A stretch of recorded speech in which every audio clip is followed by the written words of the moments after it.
morning, it's 8 a.m. I'm Sahar Mushtaq, and this is the news on Mira Business FM. These are the headlines. The UAE has assured that food supplies remain stable despite global uncertainties. The Ministry of Economy says the country has a strong food security system. It is supported by global trade links and multiple sourcing options. Officials say advanced ports, transport networks, and shortage of facilities help maintain steady supplies. This ensures essential goods are always available. Retailers are also playing a key role. They help keep shelves stocked and prices stable across the country. Authorities are closely monitoring markets, especially ahead of Eid. They are ensuring enough food is available to meet the rising demand. Officials say there is no disruption expected and supply chains are operating smoothly, according to Gulf News. Students across the UAE have begun the third academic term. It starts with 2 weeks of online learning after the spring break. The term is expected to run for 13 weeks in total. It will include 64 school days. It also features holidays such as the Islamic New Year and Eid al-Adha. The academic year will end on July the 3rd. Authorities are urging parents to support structured learning. They're also encouraging focus on student well-being during this remote learning period. Business Council leaders in Dubai have highlighted strong confidence in the Emirates economy. They pointed to its resilience despite global challenges. Discussions were held during a series of meetings organized by the Dubai Chamber of Commerce. The sessions focused on business continuity and future outlook, according to the Emirates news agency WAM. Leaders praised government policies and coordinated efforts. They said these have helped maintain stability and support business growth. They also stressed the importance of public-private partnerships. These partnerships continue to boost trade, investment, and sector resilience. Officials reaffirmed Dubai's position as a global hub for business, and they said collaboration remains key to sustaining economic growth. That's the news for now. For more news, stay tuned. This is Mira Business FM.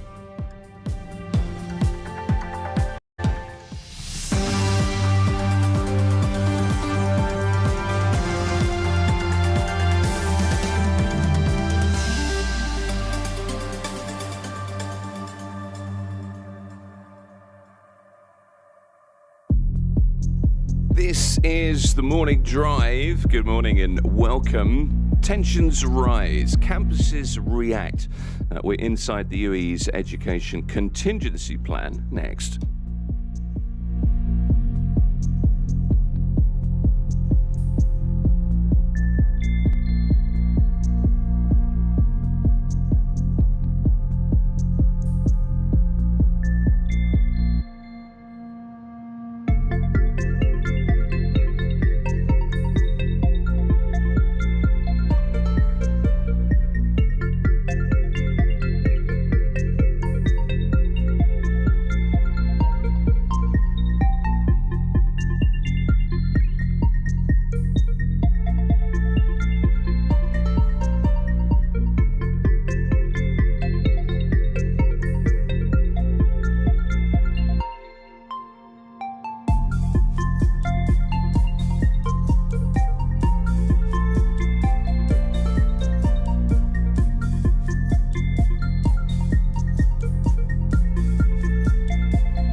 Mira Business FM, where business comes to talk. It's education now on Mira Business FM, and as of today, the UAE directive is that there is a nationwide shift to distance learning extended for 2 weeks. So how do educational institutions deal with the uncertainty and the disruption that we're seeing as a result of conflict in the region? Nick Bradley is the Deputy Vice Principal at Heriot Watt University in Dubai. Joins us this morning. Nick, welcome. Good morning. Good to have you with us. Let's start with, if you can, give me an idea of how prepared you are at your university right now for the disruption we've seen because of regional tensions. It must be a time, Nick. It is, but we've been here before, haven't we, with the pandemic? And we immediately enacted our academic continuity group, which is something that we used to run during the pandemic, to ensure that we can pivot to distance learning and hybrid learning if the case requires us to be able to allow students back to the university. Our focus is on making sure that the students have the best experience possible and also have the best support possible in this difficult time. But we've got very good digital infrastructure, and so it was a case of really just pivoting quickly and making sure that all of the students were aware that they could continue attending class virtually when this spring break period is over, and that the academics and the student support team were there for them if they needed additional help. If I can, I'd like to talk to you a little bit more about student support and the initiatives in place, the structures that you have in a moment. But it's remarkable, isn't it, that this move to distance learning or hybrid learning or remote work, if you're an educator, comes from that kind of COVID experience. So I understand that. But what are the immediate contingency plans if in-person operations are impacted in the way that we've seen?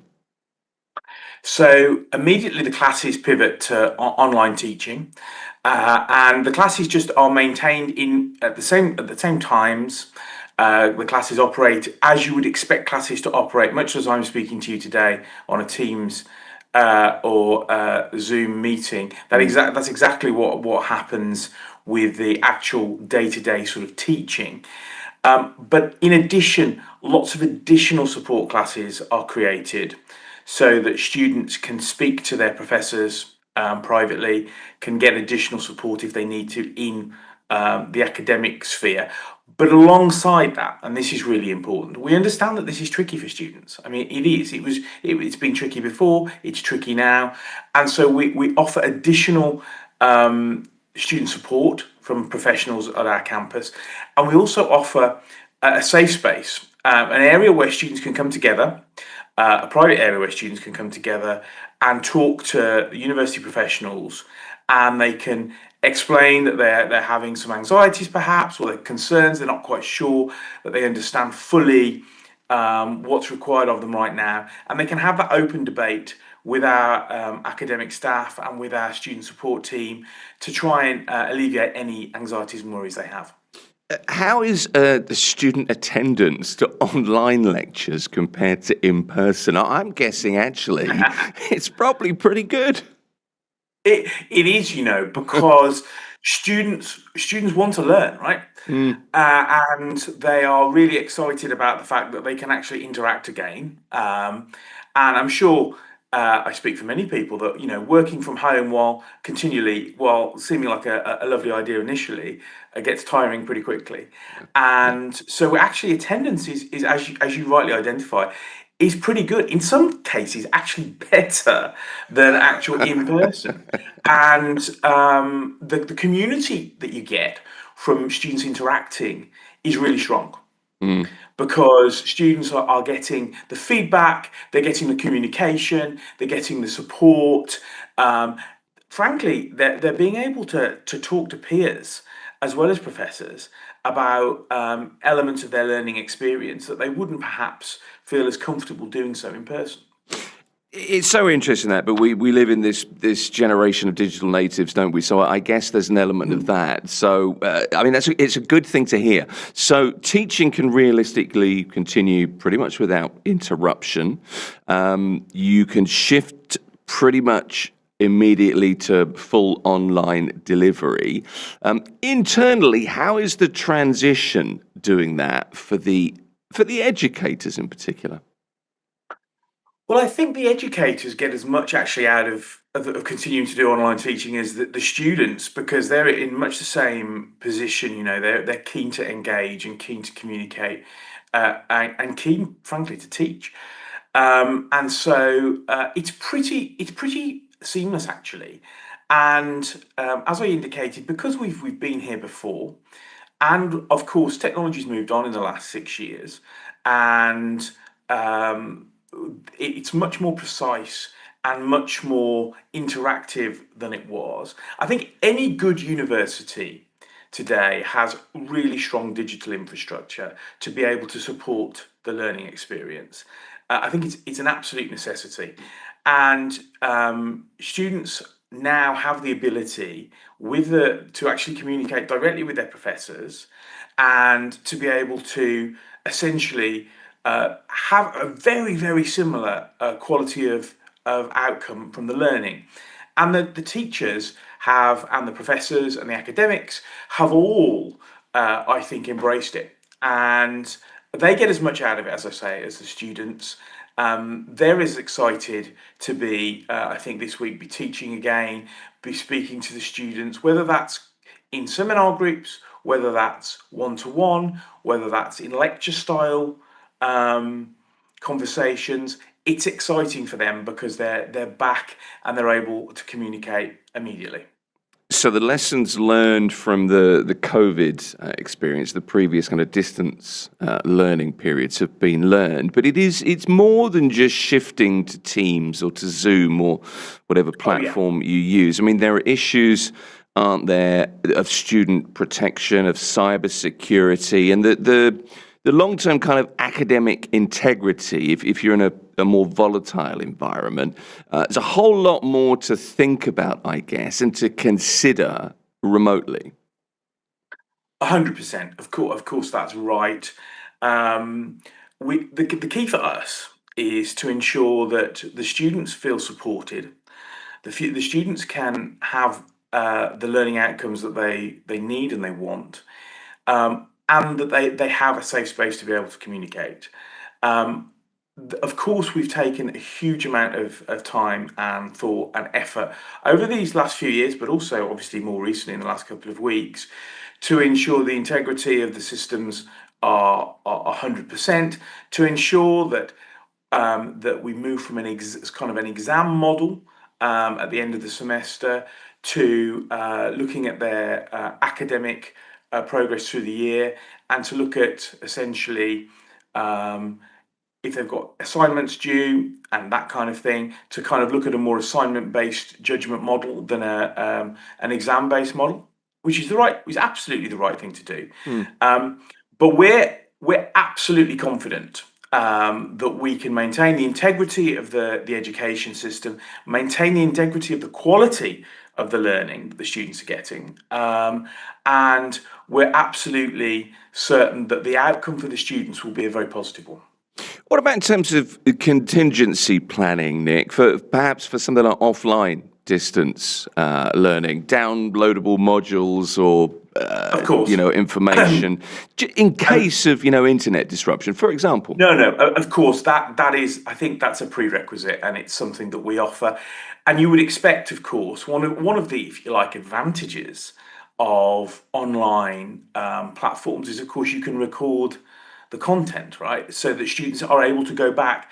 Not only those students that are not able to access it through internet outages or whatever that may be, but are able, if there's something they're not quite clear on in the class, they can go back and see it again.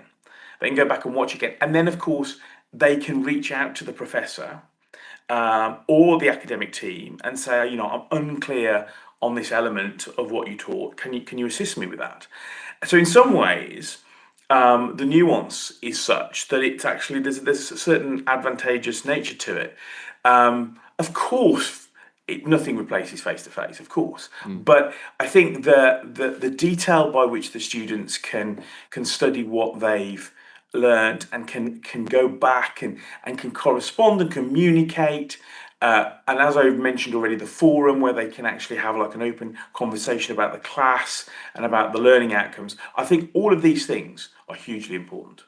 I have to say, from where I sit now in my advancing years, to have been able to record lectures would have been useful in my day for sure. Potentially, I suppose, high stakes exams, finals are being or might be postponed. I'm not sure about how that's working. If you can fill me in on that, whether they're moving online this month, whatever.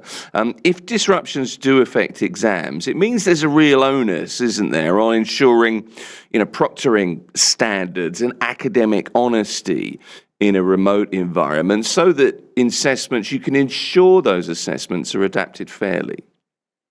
100%. But I think what's really important is that the student experience, whether it's if you're a postgraduate student for a year or an undergraduate student for 4 years, it's not just about the exam. It's not just about that day where you do the exam.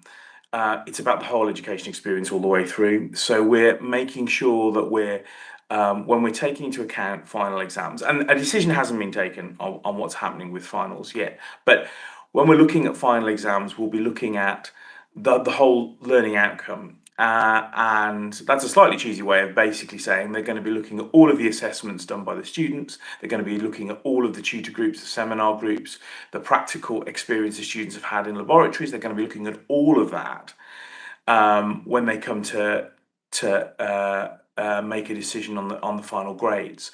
And of course, what is absolutely key is the integrity of the system, and we are 100% certain that the integrity is complete and will be fantastic. And so we're making sure that, for us, I guess, we're making sure that the students feel comfortable. The students understand that this isn't going to impact their ability to get, in the case, a postgraduate, undergraduate degree, or isn't going to impact their ability to move to the next academic year, because we're putting all of the systems in place to ensure they have a very straightforward transition.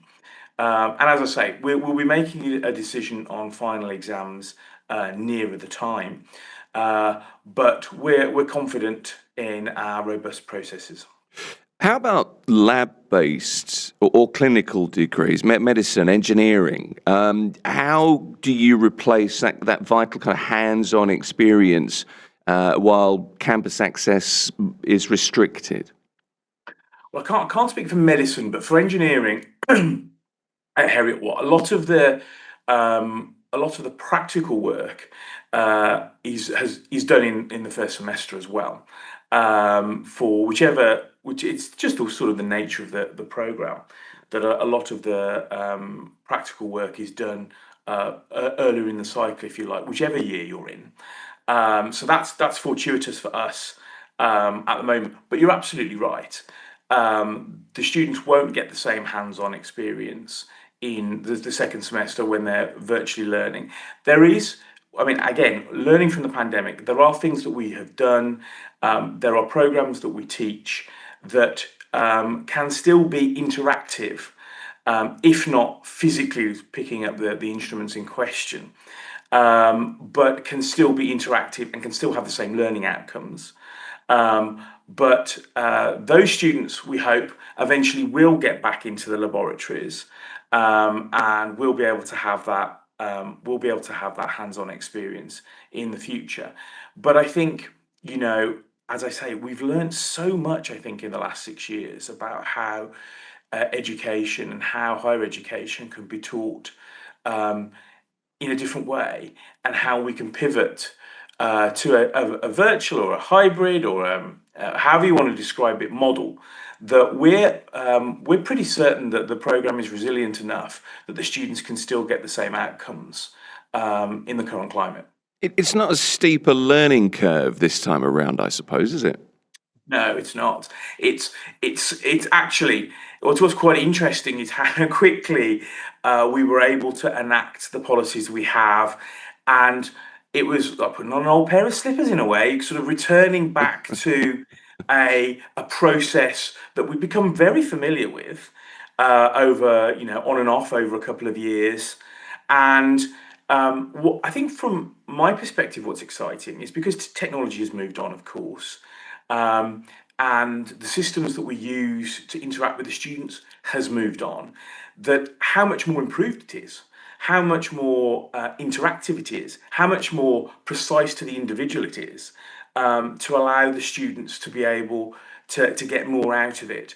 So the interaction and the process by which students can ask questions, the process by which students can communicate with fellow students is much more advanced this many years on. And so the experience is a really positive one. It's the first time I've heard somebody liken education to a well-worn pair of slippers, Nick, but you get a score for that one. That's a tick in the box. Let's Thank talk you. about student support. I mean, in terms of well-being and mental health, you were at pains to point that out at the start of our conversation, and rightly so, I think.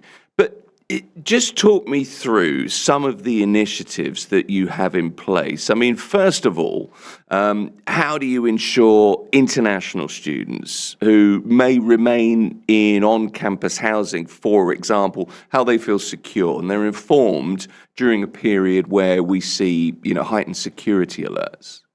Of course. I mean, students are in continual conversation with our student support team daily, multiple times a day in some cases.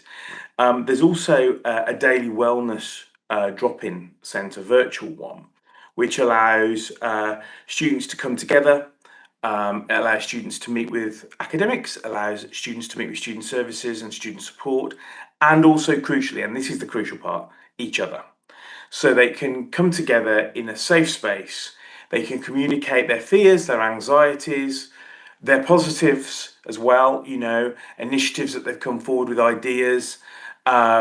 They organise meetings within their student accommodation to come together, so that we've found that some students are doing classes collaboratively, like within the actual student accommodation themselves, and that's domestic and international students, which is exciting as well. And this service provides every concern they might have, whether it's financial, whether it's, as you say, the alerts they're getting, whether it's the academic content. This environment allows them to come together and have a clear and straightforward communication with everybody. And we've actually found that the peer-to-peer kind of conversations are by far the most popular. And of course, that when you say that, that is kind of obvious that you get confidence from learning that your friends, your colleagues, your work compatriots are feeling the same things that you're feeling. And you share your fears, you share your concerns, and you work through them collaboratively together. And so for me, that facility, the virtual safe space, has been fantastic. And it's something that we've pioneered and we've expanded upon, and it really works well. Of course, though, all of our student services who are working 24/7, and of course, there's all of the required 24/7 hotlines that you would expect in circumstances like this for the students. But all of my colleagues that are working in the student services and doing a fantastic job, and frankly, at times a tiring job right now, are in communication with all of our students, international or domestic, on a daily basis, and that includes weekends as well, to make sure that no student is feeling isolated, no student is feeling concerned, and that there's a level of confidence that when we can return to class and when we can all come together as a community in person, that we will do so, and we will look forward to that day. Student welfare is clearly paramount, but it's also about staff as well, isn't it? How do you support the educators? Well, our provost, Dame Heather McGregor, has been absolutely fantastic in getting all of the staff together. She's doing virtual calls with all of us many times a week. She's communicating with us in a very personal way, actually, on a daily basis, making sure that we all feel part of the Heriot Watt family, and I think we do. It's actually been a real exciting and proud moment that we've all kind of come together to support each other. And she is absolutely laser focused on ensuring that the staff in the situation we're in are not forgotten. It's not just about the students; they're hugely important, but we also want the staff to feel as though they're supported too. And the same facilities that we offer to the students, there are similar facilities offered by HR for us as staff. But I really feel that we felt part of something slightly bigger. We're a bit more, we're a bit closer, I think. We might not be closer physically, but I feel like we're closer as an organisation because of the communication strategies that have been put in place to ensure that the support. And I know that with my team, I'm in touch with on a daily basis, and I'm particularly presently aware of colleagues that maybe are living alone, and making sure that they're in touch and having regular check-ins with colleagues and friends. Because if you are living alone during this time, of course it can be slightly fraught. But I think we've done a really fantastic job actually of making sure that the staff are supported as well as the students. And let's be honest, if the staff are supported well, the staff are positive, the staff feel great, which we do, then that's going to permeate through to the student experience as well. Well, that's the key, isn't it? It's not easy. My wife teaches. She's moved to online learning again today, and I know from her experience, it's a different experience. But to be aware that people, have their own personal, their family, their safety concerns, etc. When you manage to make that jump to 100% remote workload, lots more to think about. Final question for you, Nick. Do you think universities need to, consider really building in as part of the model that kind of hybrid first idea to future-proof against further shocks, whether they're geopolitical or otherwise, so that, hybrid learning becomes a permanent safeguard, if you like, for universities moving forward? I think as universities move onto the global stage and are becoming much more global in their outlook, universities are doing that, to be honest, because irrespective of global shocks, you have time differences, you have students who aren't able necessarily to travel as easily, perhaps, and that might be through a number of different reasons. And so I think any good university worth its salt is looking at its digital infrastructure and is in building programs that can be taught in a hybrid fashion, can be taught online. Heriot Watt has a proud history of online education anyway. We're one of the pioneers of online education in the UK and have been for decades now. And that's certainly helped us, but I think universities as a whole, I think recognise the challenge of the global connected world we're in. And I think they're constantly thinking about how we can offer virtual classes, how we can offer hybrid learning, especially as technology is improving to such an extent that the transition from in-person to virtual can be seamless now. And so the answer simply is yes. I think universities should and are doing it.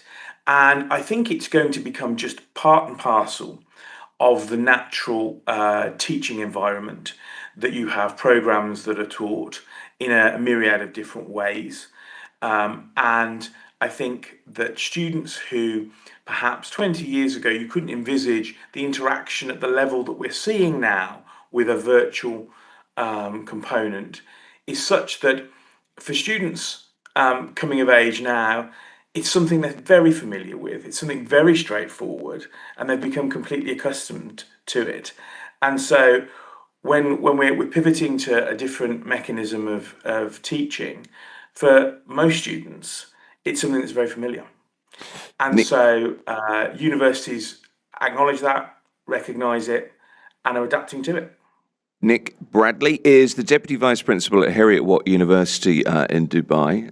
Moving to remote learning, the hybrid model, distance learning, whatever we're calling it these days, who knows. But Nick, I appreciate your time this morning. Great to talk to you. Thanks so and I hope those slippers are comfortable for as short a time as possible. Thanks so much. Good to have you on. This is Mira Business FM. Mira Business FM, where business comes to talk.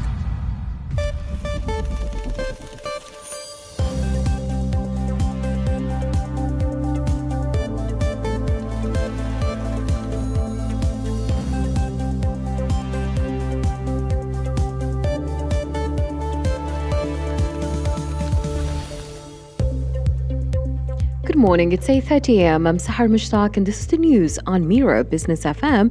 These are the headlines. The Abu Dhabi Agriculture and Food Safety Authority, ADA-FSA, has reaffirmed its commitment to water use efficiency. This comes as World Water Day 2026, which is marked under the theme Where Water Flows, Equality Grows.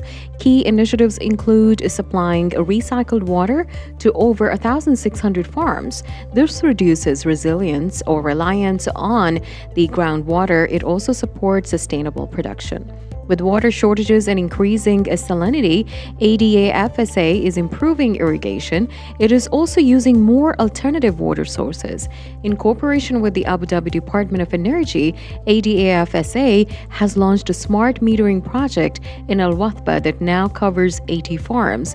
This project uses AI to improve water management, and the project plans to expand it. The authority also highlighted its Agriculture 4.0 system. ADA-FSA's GORS educational platform provides farmer training. ADA-FSA asked it conducted 92 awareness campaigns in 2025. Students across the UAE have begun the third academic term today, and it starts with 2 weeks of online learning after the spring break. The term is expected to run for 13 weeks in total. It will include 64 school days. It also features holidays such as the Islamic New Year holiday and Eid al-Adha. The academic year will end on July the 3rd, and students will take part in international assessments that will run from April 15th to May 7th. End-of-term exams are scheduled for late June. Authorities are urging parents to support the structured learning, and they're also encouraging focus on students' well-being during the remote learning period. The UAE has assured that food supplies remain stable despite global uncertainties. According to Gulf News article, the Ministry of Economy says the country has a strong food security system. It is supported by global trade links and multiple sourcing options. Officials say advanced ports, transport networks, and storage facilities help maintain steady supplies, and this ensures essential goods are always available. Retailers are also playing a key role. They help keep shelves stocked and prices stable across the country. Authorities are closely monitoring markets, especially ahead of Eid, and they're ensuring enough food is available to meet rising demand. And now, quick market and currency update. Bitcoin today is trading at 68,176 US dollars, and for those tracking remittances, 1 dirham equals about 25.57 Indian rupees, 76.13 Pakistani rupees, 33.44 Bangladeshi taka, 16.40 Philippine peso, 14.14 Egyptian pound. Meanwhile, 1 British pound is equal to 4.89 dirhams today. That's the news for now. Follow more news on our website, mirabusiness.fm.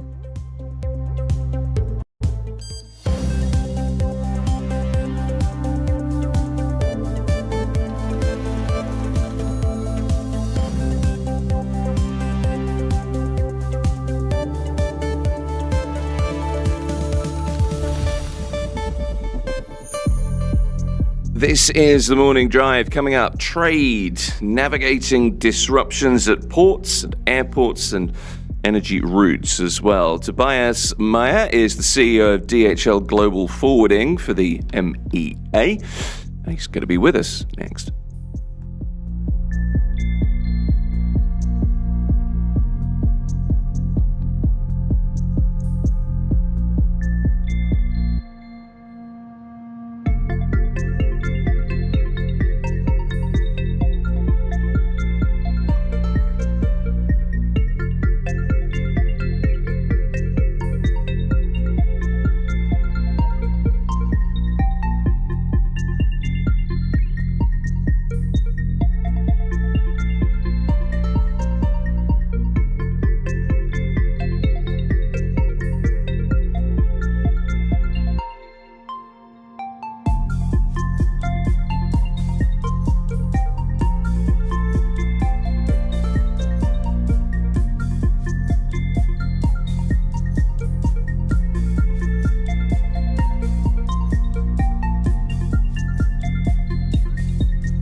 Mira Business FM, Dubai's home of business radio. It's the morning drive on Mira Business FM. My name's Tim Elliott. Disruptions at energy sites, pressure on ports and airports. Global trade is facing strain on every front at the moment. So how are supply chains moving? How well are they moving? Joining me to discuss how logistics leaders are adapting to rising volatility across air, sea and land is Tobias Meyer. He's the CEO of DHL Global Forwarding in this region. Tobias, good to see you. Thanks for having me, Tim. I appreciate you coming in. I know you're busy. We've limited time with you, so I'll try and pack in as many questions as I can. First of all, how would you describe the level of disruption now across air, sea and road networks? Well, the good news is supply chains are running. We have different levels of disruption, I think, per mode of transportation. Looking at air, for example, when we first got into this crisis, we had a disruption because airports were closed. The good news is that air, I think, is back online, as we say, and backlogs have been worked through. So there, things are actually running pretty well. On the ocean freight side of things, we have the Strait closure situation, which is building up certain pressures. On the good news is we have especially Gulf Hakan as an alternative port, which is taking a lot of the supply chains at the moment. So overall, supply chains are running, different levels of disruptions, but we keep going. You took the helm at DHL in late last year, is that right? So, just really as the crisis kind of began to escalate, we began to be aware of it. First of all, what a welcome to a new role, of course. Has there ever been a time when both primary air and sea gateways in the Gulf were simultaneously strained like this? And what does it mean operationally when energy sites and ports and airports are all under threat at essentially the same time? Well, I can see I'm pretty new in the role, but Sure. The good news is I'm 10 years in the region, so I know the region pretty well. And the good thing is DHL is in the region operating since 5 decades. So we have seen a lot in the last 5 years. I think most notably was, for example, COVID, which I think was an event not so dissimilar to what we see at the moment, especially when it comes to air freight. Overall, I think as DHL Global Forwarding, we always try to stay on top of things. It's very, very important that we keep everybody informed of what's happening, the options we have at hand, trying to orchestrate that the cargo finds its way to flow. And with our 5 years experience here in the Middle East, I think we are very well positioned to handle the current situation. I mean, some commercial shipping, it effectively is postponed, isn't it? So you've had to pivot. So you mentioned Gulf Hakan, but there's also Sohar, I suppose. Are they the emergency kind of gateways, if you like? Yeah, you have Sohar, you have also Fujairah, you also have Salalah further south. Salalah is actually a pretty big port, has some capacity. The disadvantage is the distance to Dubai, it's 1,200 plus kilometers.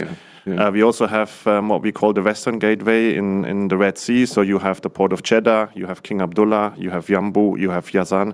So there are options available, just some are much closer, which makes it easier. Some are further distant.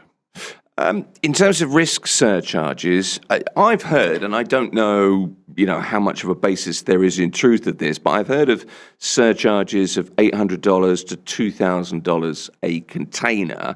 What can you do, or are you doing, to help small to medium businesses, the SMEs in the region, absorb these kinds of costs? I don't know if you can confirm or deny those costs, if you like, without having to pass it on to consumers. So it's true that the carrier have imposed certain surcharges, and that's typically to take into account for cost of the vessels, not being able to discharge cargo, insurance premiums, etc.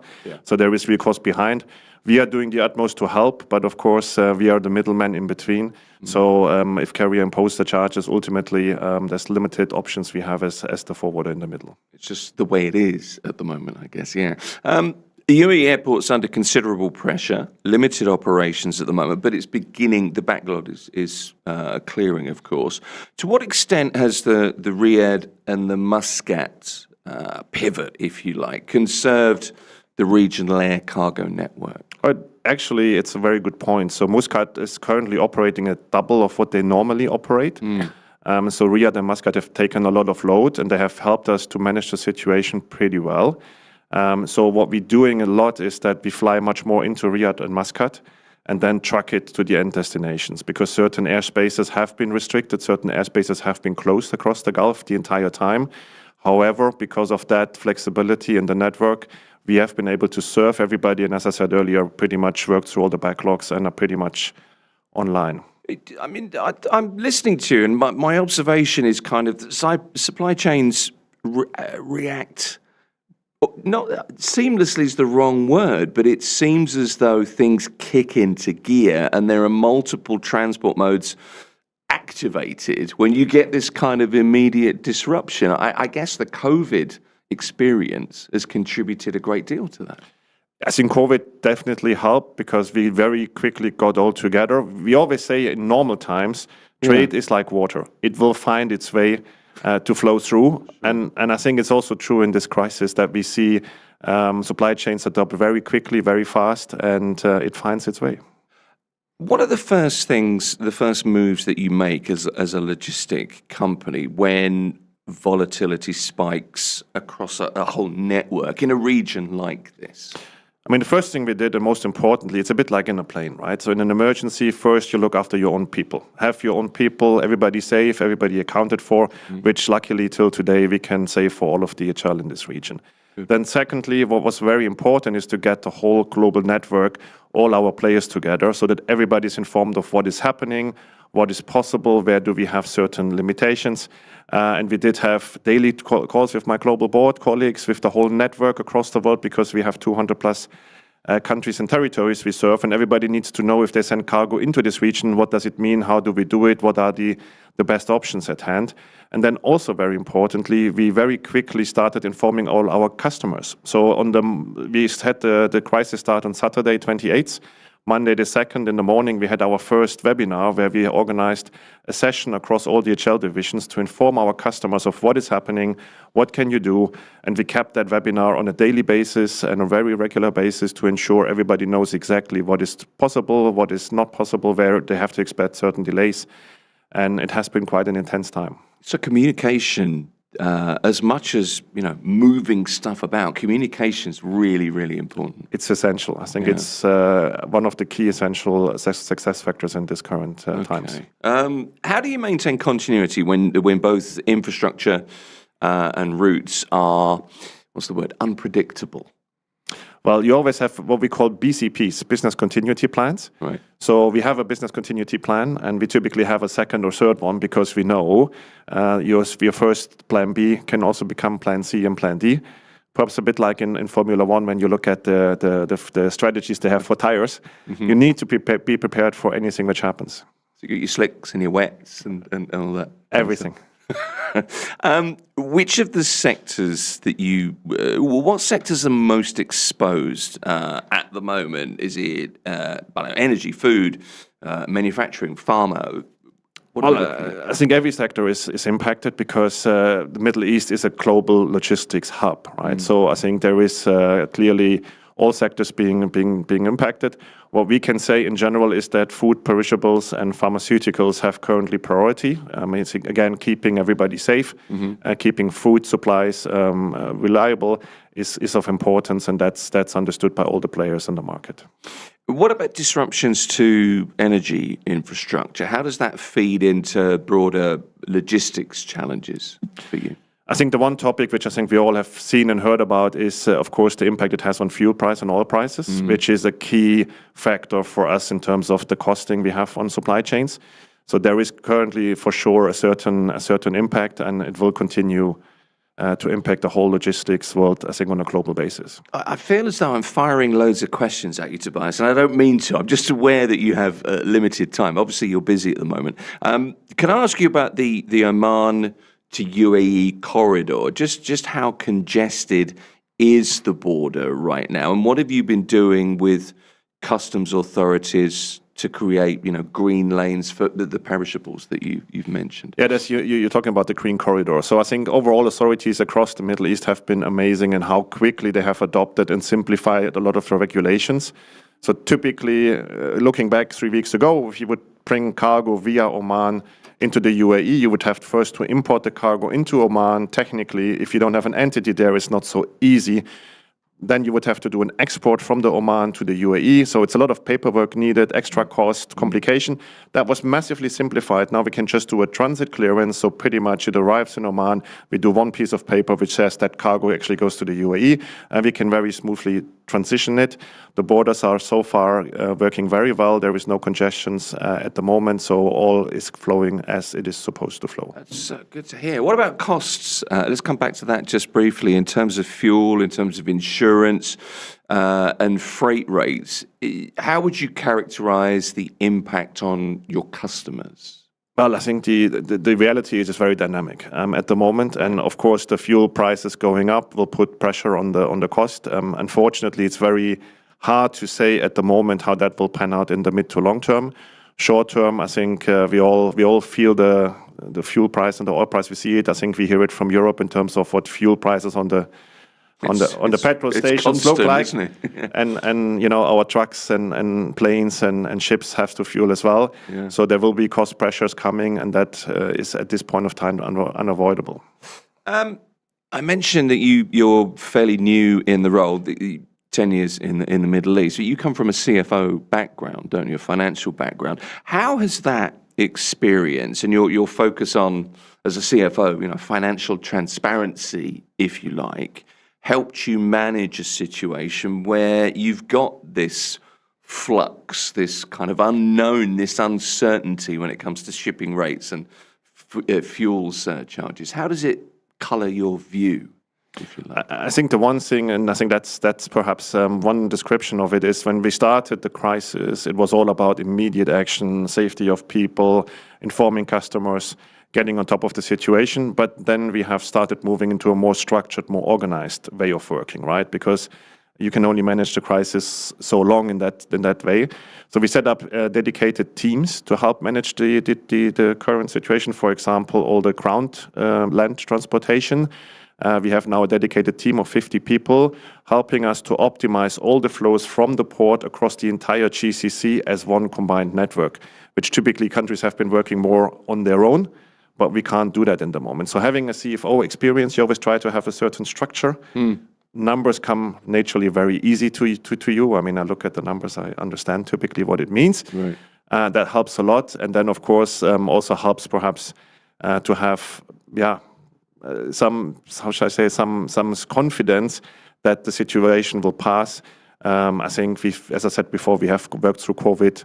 We've seen what happened there, and again, we are very confident that we will get through this period as well. And in terms of, I guess, you know, the business, if you like, that it must give you a clarity, does it, with your kind of number crunching ability, if you like? Well, it gives me the clarity, and perhaps one other point, and that's perhaps an important point and message, which was for the team. So we announced our annual results early March, 7 days or so into the crisis. And our group CEO has reconfirmed that the investment announcement we had made last year, that we want to invest 500 million into this region, has been reaffirmed. So I think it's very, very good to see the financial backing of the company, to see that we still believe this is the place to be, where future growth will happen. So overall, I think I'm filled with confidence. It's a positive message. I mean, the one thing that we know, and this is being reinforced, I think, regularly, for good reason, is that there's a resilience, I think, in the Middle East. There has to be, historically, of course. But as a logistics hub, under this level of pressure, that adds a level of confidence, doesn't it? Yes, it does. And as you say, I think our people here have worked through various crises. And I think if they have one thing, it's really resilience. Final question for you. Once this conflict stabilizes, do you think the Gulf will go back to its kind of just-in-time model, or will we see a more permanent shift to a high inventory, the just-in-case logistics model, if you like? Will that become a new normal? Can you comment on that? I mean, again, I can go back in history 5 years ago. Everybody was talking about more resilient supply chains. And if we are honest and look back, end of the day, supply chain will always be about cost per unit. We have a very strong infrastructure in this part of the world. We have the geographical advantage being between Asia, Africa, and Europe, which are the three three key regions in the world. So I believe that the Middle East will go back to the role it played before the crisis, just because the infrastructure, the whole network which has been established here will be more efficient than any other models I could think of. Tobias Meyer is the CEO of DHL Global Forwarding, MEA. I appreciate your time. I know you're busy this morning, but thank you for joining us. Thanks for having me, Tim. You're very welcome. This is Mira Business FM. Mira Business FM, your daily guide to the markets, money, and more.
Business FM, your daily guide to the markets, money, and more.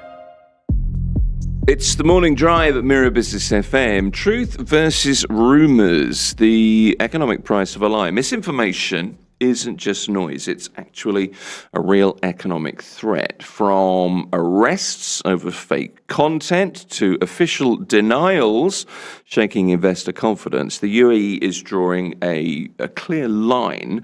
But what does it mean for businesses, for reputations and trust in our digital-first economy? That's the question we're going to be considering, as well as the cost of misinformation, with Dr. Najla Al-Fatesi, who is a leading AI expert and professor from the Canadian University of Dubai. And with me now, it's good to meet you, Dr. Najla. Good to meet you too, and thank you for having me. You're very welcome. It's good to be able to talk to you about this because there is so much to say. What I want to do, first of all, is to try and break down how tech and trust and business kind of collide, particularly at times, like where we are now.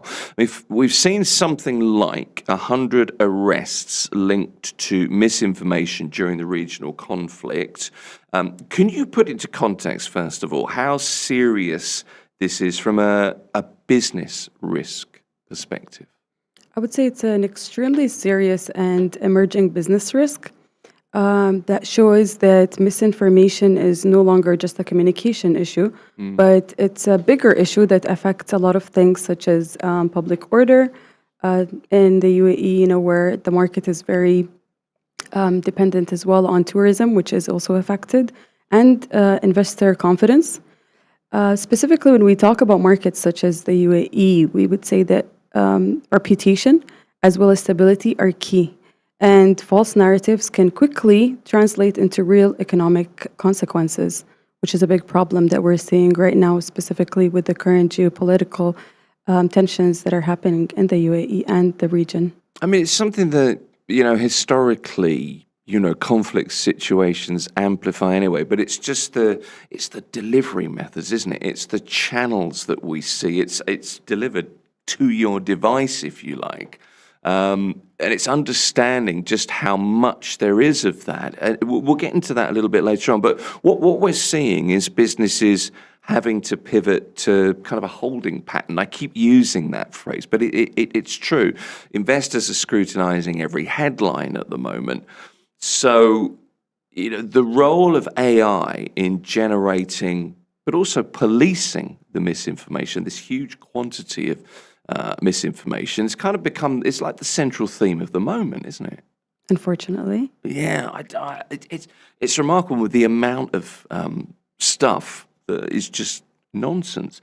In an increasingly AI-driven economy, why is fake news now classified as a top tier, if you like, economic threat, rather than just, it's just noise, it's just social media?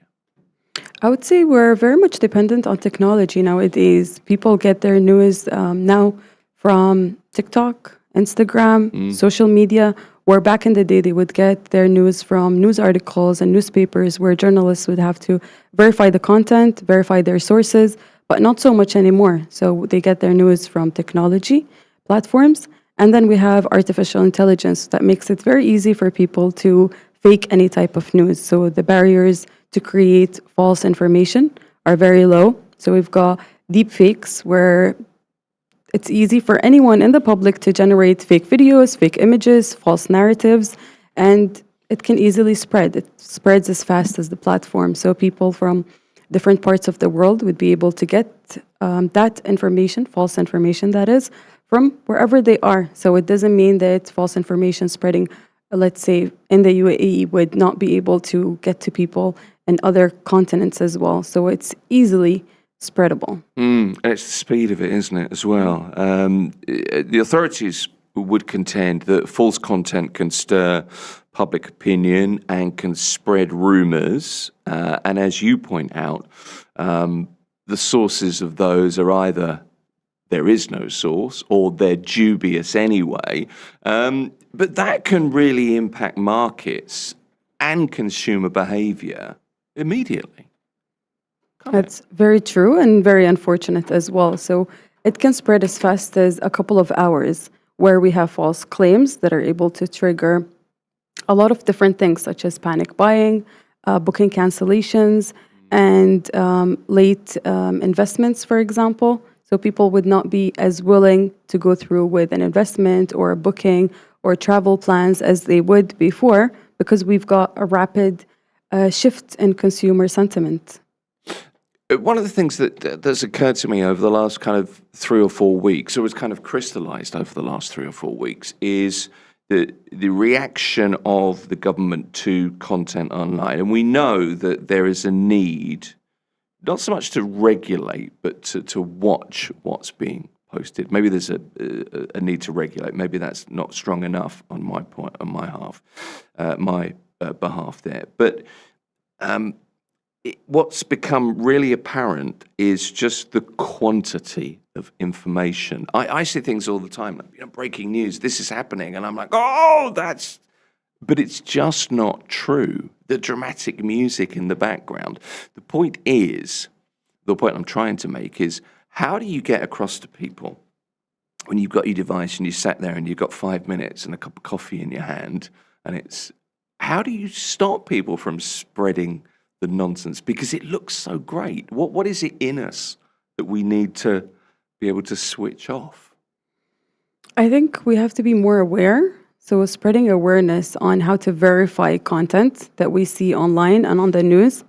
That's the verification aspects of this. You said just now, and this is how it used to be, certainly when I was first in this kind of role, it was always about sources, the two sources, and there was this need for balance.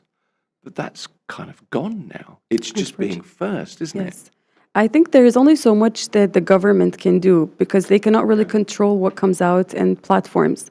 And I think they have to work hand in hand, governments as well as platforms. So sometimes now you see content coming out, for example, on Instagram, where it would say this type of content is false. So it would give you a little disclaimer that whatever video is posted is not actually true. So we are seeing a bit of a shift where platforms are taking a bit of responsibility in verifying the type of content that's being posted. So I think it's a lot of different people, such as governments, platforms, and the public, who have to all have more awareness to be able to look at sources and verify for themselves and check for fake news. See, in my head, I'm thinking, I'm trying to be really balanced about it, that it's down to the platforms, and it's down to the government, and it's down to us. But there are lots of people who would say, well, if the government gets involved, that's taking away freedoms. Or if the platforms are involved, they're just trying to share our data and keep our money, and I can share whatever I like. But there has to be a way of finding a way of working together. Because unfortunately, or fortunately maybe, we all have to live together. Is it fortunate or unfortunate, or both? I'm not sure where I'm going with that. But you know what I mean? It's the idea of this utopian world where we all get on and we love each other. But it has to happen at some point, because it goes too far in the wrong direction, I think, is my point I'm trying to make, to back up what you said earlier. One thing that we know is that the UAE has drawn a really clear line. I said this just now, but its update to the anti-rumor laws, for example. From an AI perspective, how difficult is it for the authorities to trace the origin of a synthetic rumor, an online rumor, once it goes viral on platforms? Because platforms are encrypted, so it's very hard to find the source, I'm guessing. Or can you? It's not too hard for a government such as the UAE. Oh, okay. So what can you tell me about that without having to shoot me, as it were? Well, there are a lot of different departments within the government for cybersecurity, so they're very easily able to trace back whatever type of content, where it comes from, and verify whether it's true and who's the person who actually initiated that type of post, for example. So it's not too difficult for our government here. Okay. That's kind of good to know, I think. At the moment, governments have had to step in. They've had to deny claims. You mentioned this just now about restrictions on investments or investor funds, for example. What does that say to the rest of us about how misinformation can directly hit economic confidence, consumer confidence? It's pretty easily happening, and we are seeing that happen today, where investors are losing confidence in markets, where they would not like to put their money where they see a market that seems to be volatile. But one thing to keep in mind, if we're specifically talking about the UAE, it's a very resilient country, and specifically Dubai as well. It's very resilient.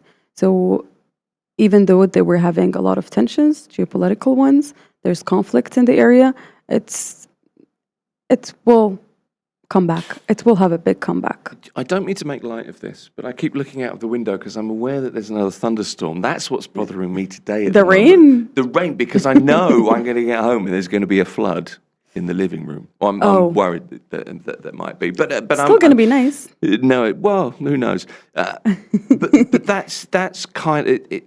We know that. We understand the resilience. The problem for all of us is, look, we all carry a really powerful computer in our pockets in this form, this kind of slab of form, pretty much all the time these days. For most of us, in the morning, what's the first thing we do? If we're really honest, we probably check our phone before the coffee in the morning these days. From an AI standpoint, from your experience standpoint, how much of this misinformation problem is amplified just by the fact that this is where we turn to first in the morning? It's very much amplified by AI, particularly, because it's very easy to create fake videos, images, and anyone can do it from the comfort of your own home. Before, it would be more experts and researchers who are able to create deep fakes. But now we have a lot of different platforms, as simple as an app that you download on your phone and create a fake video.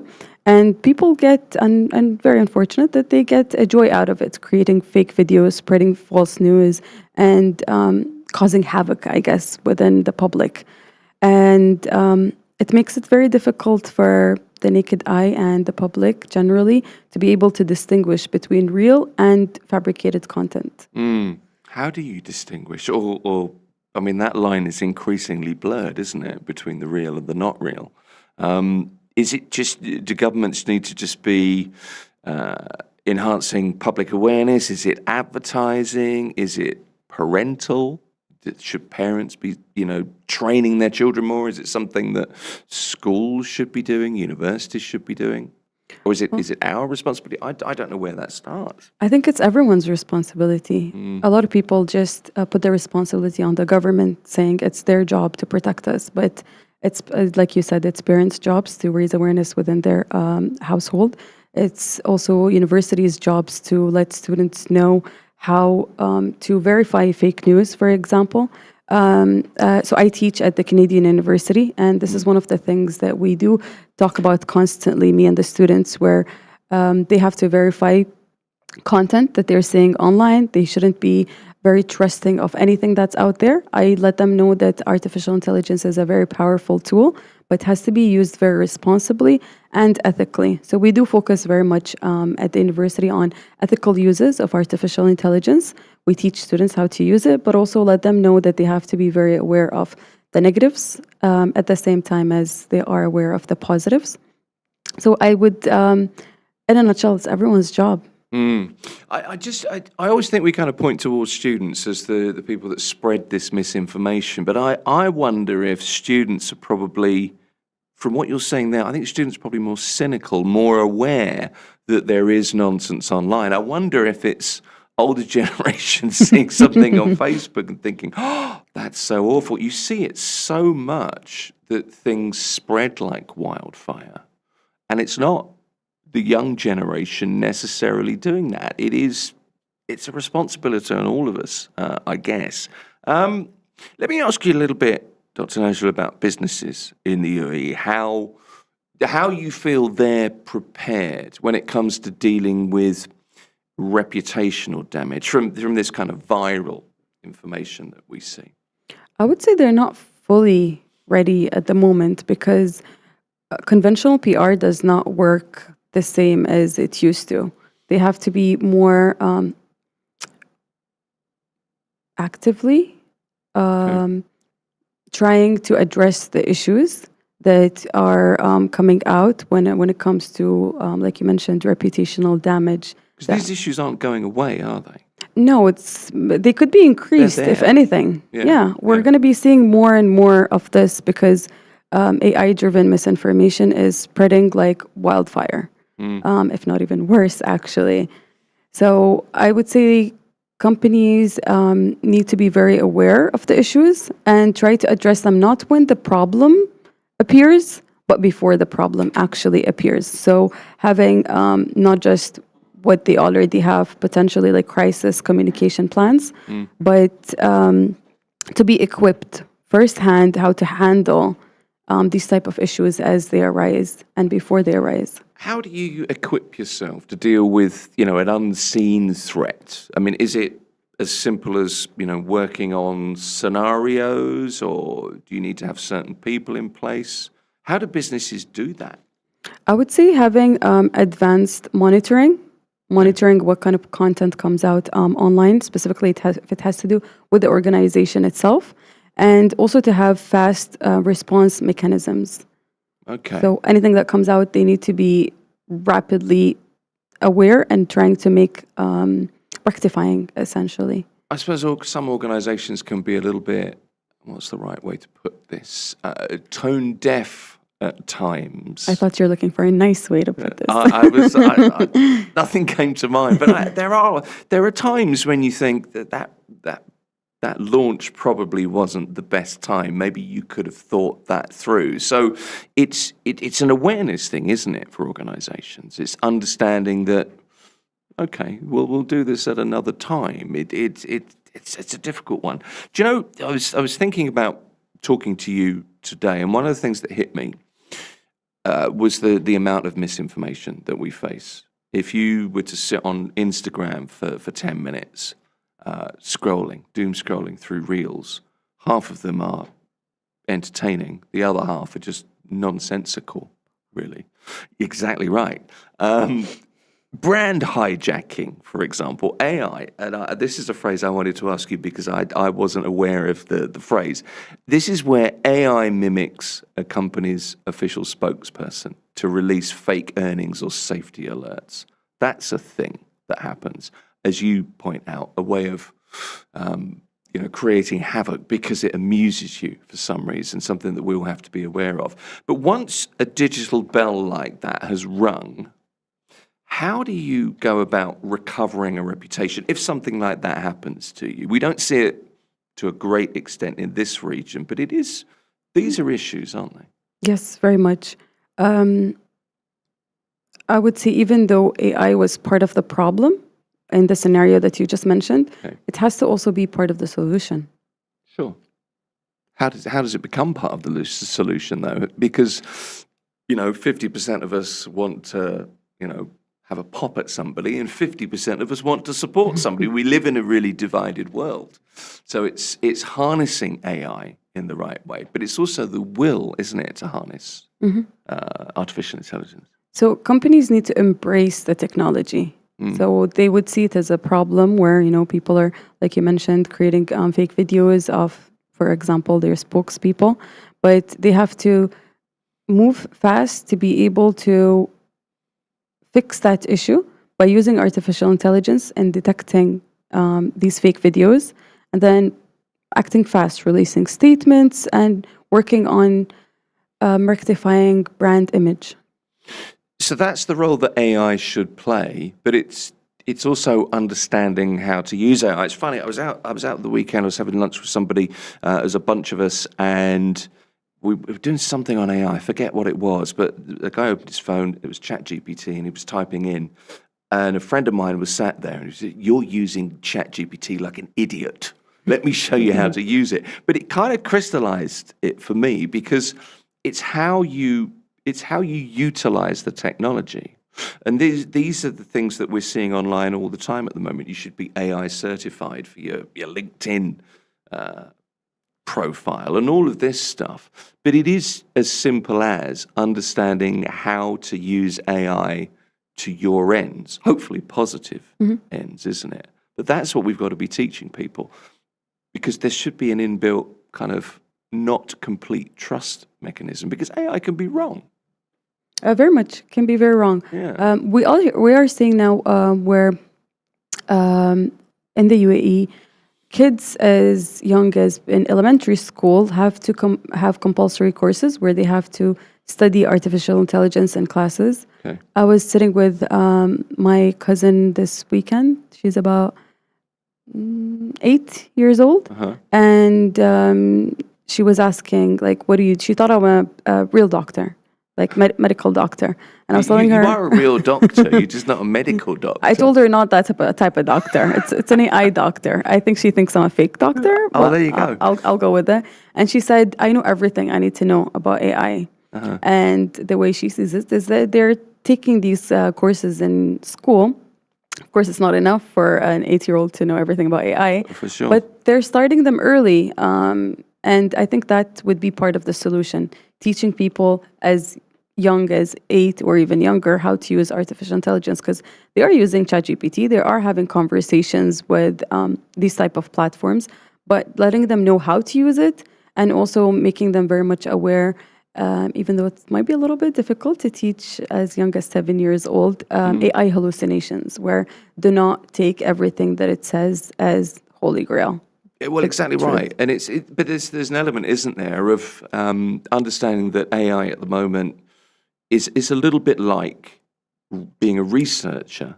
You know, you're using it for maybe an opinion. I use AI when I'm writing an interview or writing points for an interview, and I'll usually sit there and think, well, I want to ask this, and this, and I might feed that into whichever Gemini, whatever I'm using at the time. Have I missed anything? And very often it will come up with a couple of things like, oh, that's an interesting point. I should put that forward. But I look upon that not as cheating in terms of it's not writing the interview for me, but it's just good research. And that's just good practice. So I guess if we get that across to people as young as your cousin, your 8-year-old cousin, that's a pretty good place to start, isn't it? I agree. I think it's not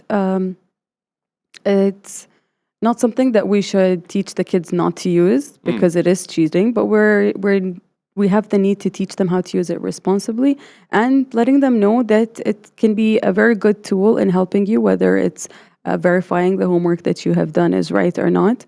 So right now, I do see a lot of students, for example, at university, where they would use these tools to do their assignments, copy and paste. So I do get emails such as dear, and then in brackets, insert name. And then the content, and then regards, insert name. Sometimes they don't check, so they send that email. Sometimes they would check, and then afterwards, after it's sent, and then send me another email with my name inserted into that. But we can't avoid it anymore. It's just not something we can live without, because it's there. We've got to kind of train that out of people. What do you do when you get emails like that with dear insert name, yours sincerely insert name? And what's your response as a professor? It's hilarious, actually. I find it really funny. And then the week after, let's say when we have a lecture, I would address the entire class, not individuals, and let them know that they need to be... they need to check, at least, proofread whatever emails they send and everything that they use within artificial intelligence. So now when I give them assignments, I don't tell them don't use AI, but I would tell them it's okay to use it, but I would put a factor in there that they would have to do themselves. For example, like recording a video talking about the project that they worked on. Right. Because I would be able to detect if it was a deep fake type of video. So not naming and shaming, but they know who they are. Yeah, they know. Yeah, okay. Do you think that there are strict rules on content here, and influencers and the kinds of content you can promote, the kinds of brands you can work with? There's regulation about that, but do you think stricter regulation of content online will help businesses, or do you think does it create new challenges? It would do both. It would help businesses as well as create challenges. We need to be introducing compliance, but it would make companies have to navigate legal boundaries more carefully, specifically when it comes to content moderation and how to communicate. So it would be both, essentially. I mean, the problem is the horse has bolted, hasn't it? So where do you even start when it comes to something like this? You know, it's open, isn't it? We're in a, you know, we're in a conflict situation at the moment. Tensions are heightened. People are more concerned than usual. But for investors outside of this region looking in, how damaging do you think? Because it's more in your face now that, you know, fake news, the kinds of obviously fake news, or the insidious nature of some of the videos, some of the content that we're seeing. How damaging is that to perception versus the reality of the situation for investors looking here? Very, I would say very very damaging.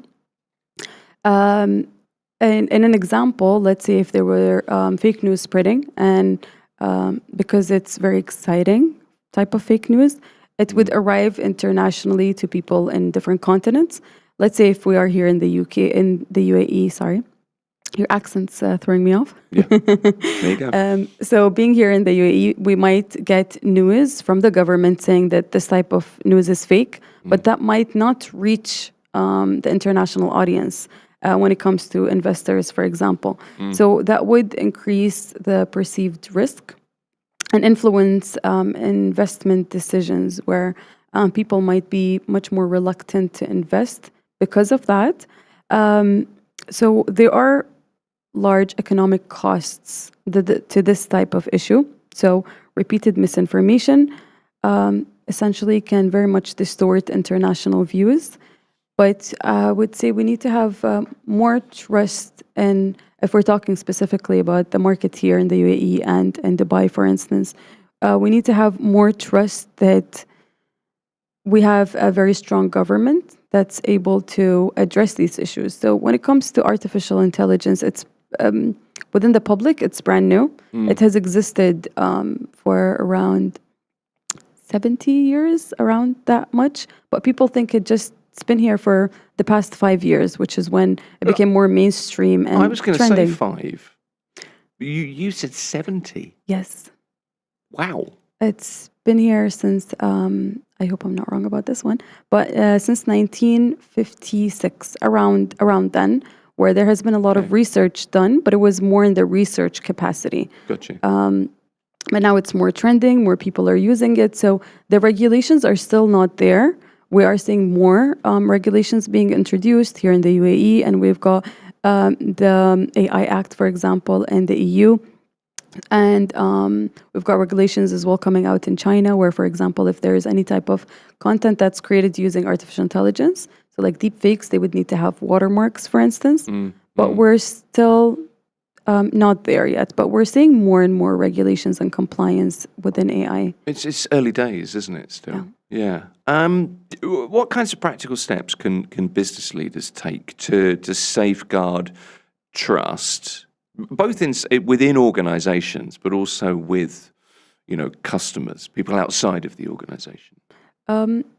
We would have to take steps in both. So internally, organizations need to let their employees know that they shouldn't be sharing any type of unverified content.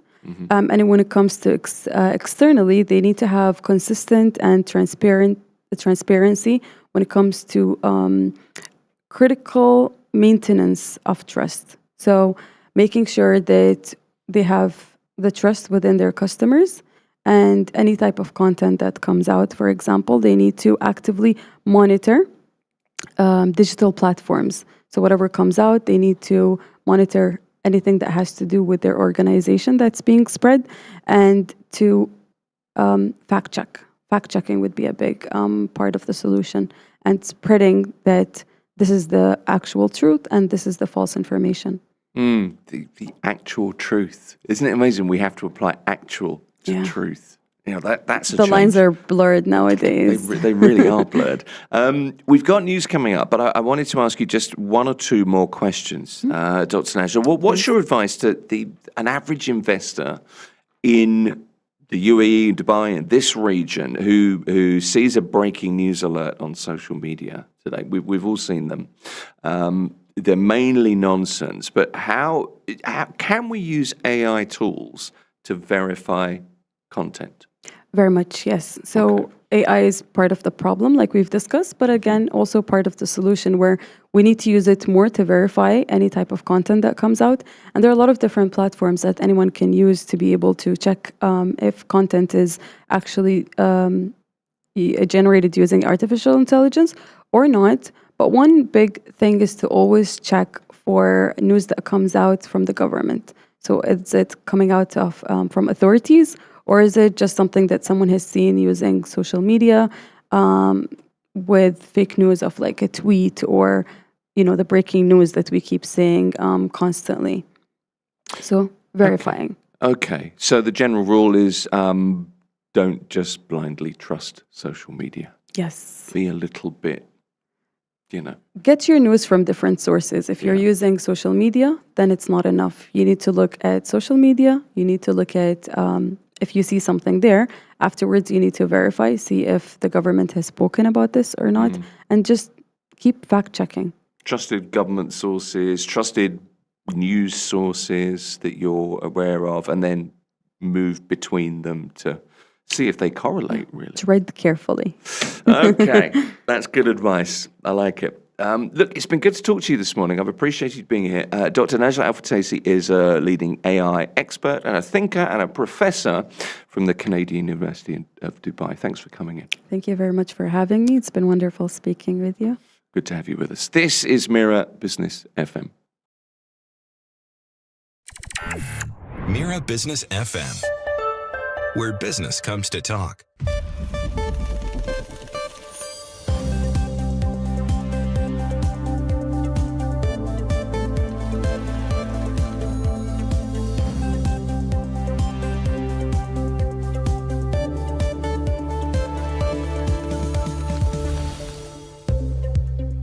Good morning, it's 9:30 a.m. I'm Sahar Mushtaq and this is the news on Mira Business FM. These are the headlines.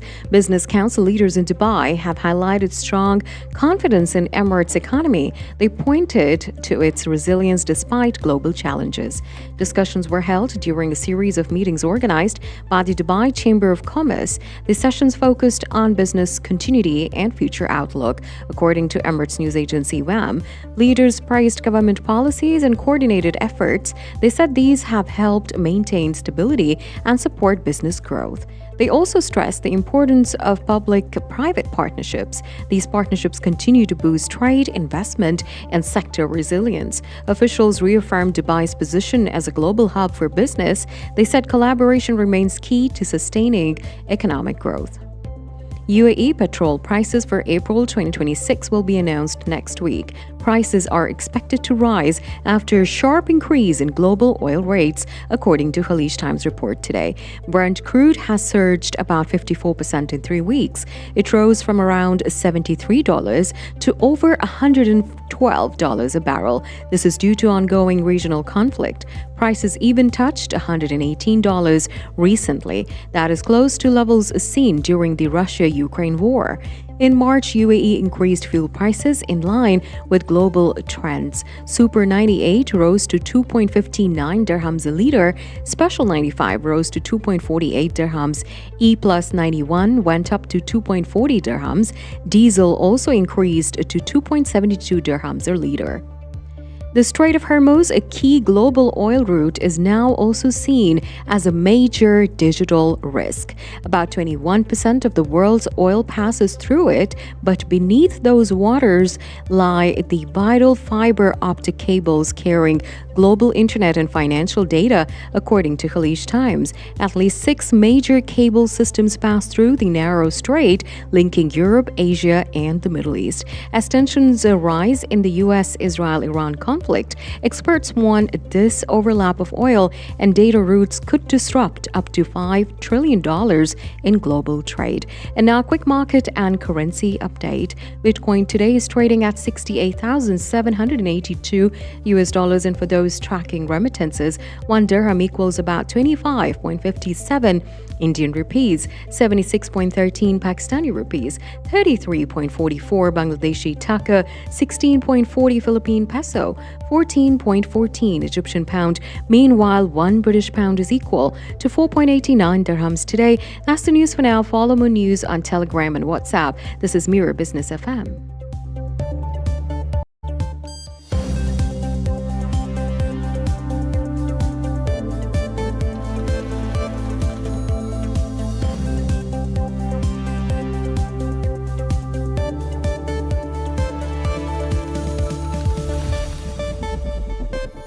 This is the Morning Drive. It is Mira Business FM with me, Tim Elliott. According to aviation data firm Cirium, somewhere in the region of 30,000 flights have been cancelled since the regional tensions and the conflict began on February the 28th, with potential losses for airlines reaching hundreds of millions of dollars, perhaps, if disruptions continue. For more on the industry impact, we're joined by Prasanth Parthasati, who is the head of aviation at EIRS. Prasanth, appreciate you joining us. Broadly, first of all, Prasanth, how have airspace closures across the region changed the daily operations of carriers, like Emirates, Etihad, Qatar Airways? So, yes, so it has caused massive disruption to most of the carriers in the Gulf region. So they are now thinking of rerouting, finding safer corridors for their passengers to fly out. Obviously, Dubai being a hub, there are so many people stranded, tourists, etc. So the first priority for UAE is to make sure that all these stranded passengers reach back their destinations. So yes, they have figured out some safe corridors away from all the missiles flying, etc., all the drones coming in. So yes, that's the first priority for any of the airline to make sure passengers are. Okay, well, I understand that Emirates and Etihad have begun what they call a phased resumption of services, and that uses, as you mentioned, that kind of designated safe air corridor. And is that's something like 48 flights an hour? Is that right? It's much lesser than this, and they are looking at somewhere close to about 100-150 flights in a day. Right. It's not on a per hour basis, but then it all depends. They have designated some safe time zones as well when it is relatively calmer, and then they ensure that the passenger flights can fly out. You would have also seen a video some time back where a fighter jet was basically accompanying a passenger plane till it safely leaves the local airspace. So yes, the number of flights are increasing on a day-to-day basis, but then it is relatively much lesser than what the usual capacity of 1,000+ flights just for Emirates in a day used to be. Sure. Which routes have been most affected by the conflict, and how do airlines prioritize which services to restore first? Which routes, to answer, basically there are two questions. Which routes are affected the most? I think the overall Middle East route, which goes into Europe, Southern Europe, Eastern Europe, and towards UK, are one of the most affected regions, because this directly flies over Iran, Turkey, and all the affected geographical zones. As far as number of passengers are concerned, I think the highest number of stranded passengers are currently out of the Asian subcontinent, followed by UK. So I think the number of flights operated on a daily basis, there's quite a lot of flights which are going to multiple cities in India at the moment. And then the next one would be UK in the list. Okay, so we see currently cancelled flights. There's demand for refunds and rebooking, and then of course the extra operational costs like, repatriation flights and supporting passengers who are stranded, how much of a financial hit for airlines is that when you see so many flights cancelled in such a short period? Okay, so cancellation of flights and refunds of the ticket costs are just one of the various aspects that an airline basically looks into. Some other bigger revenue hits that an airline generally gets are because of parking charges. So if an airline has flown out of the UAE, for example, if I take Emirates, if they have flown out of UAE and then the airspace has closed, they are unable to fly their plane back into Dubai.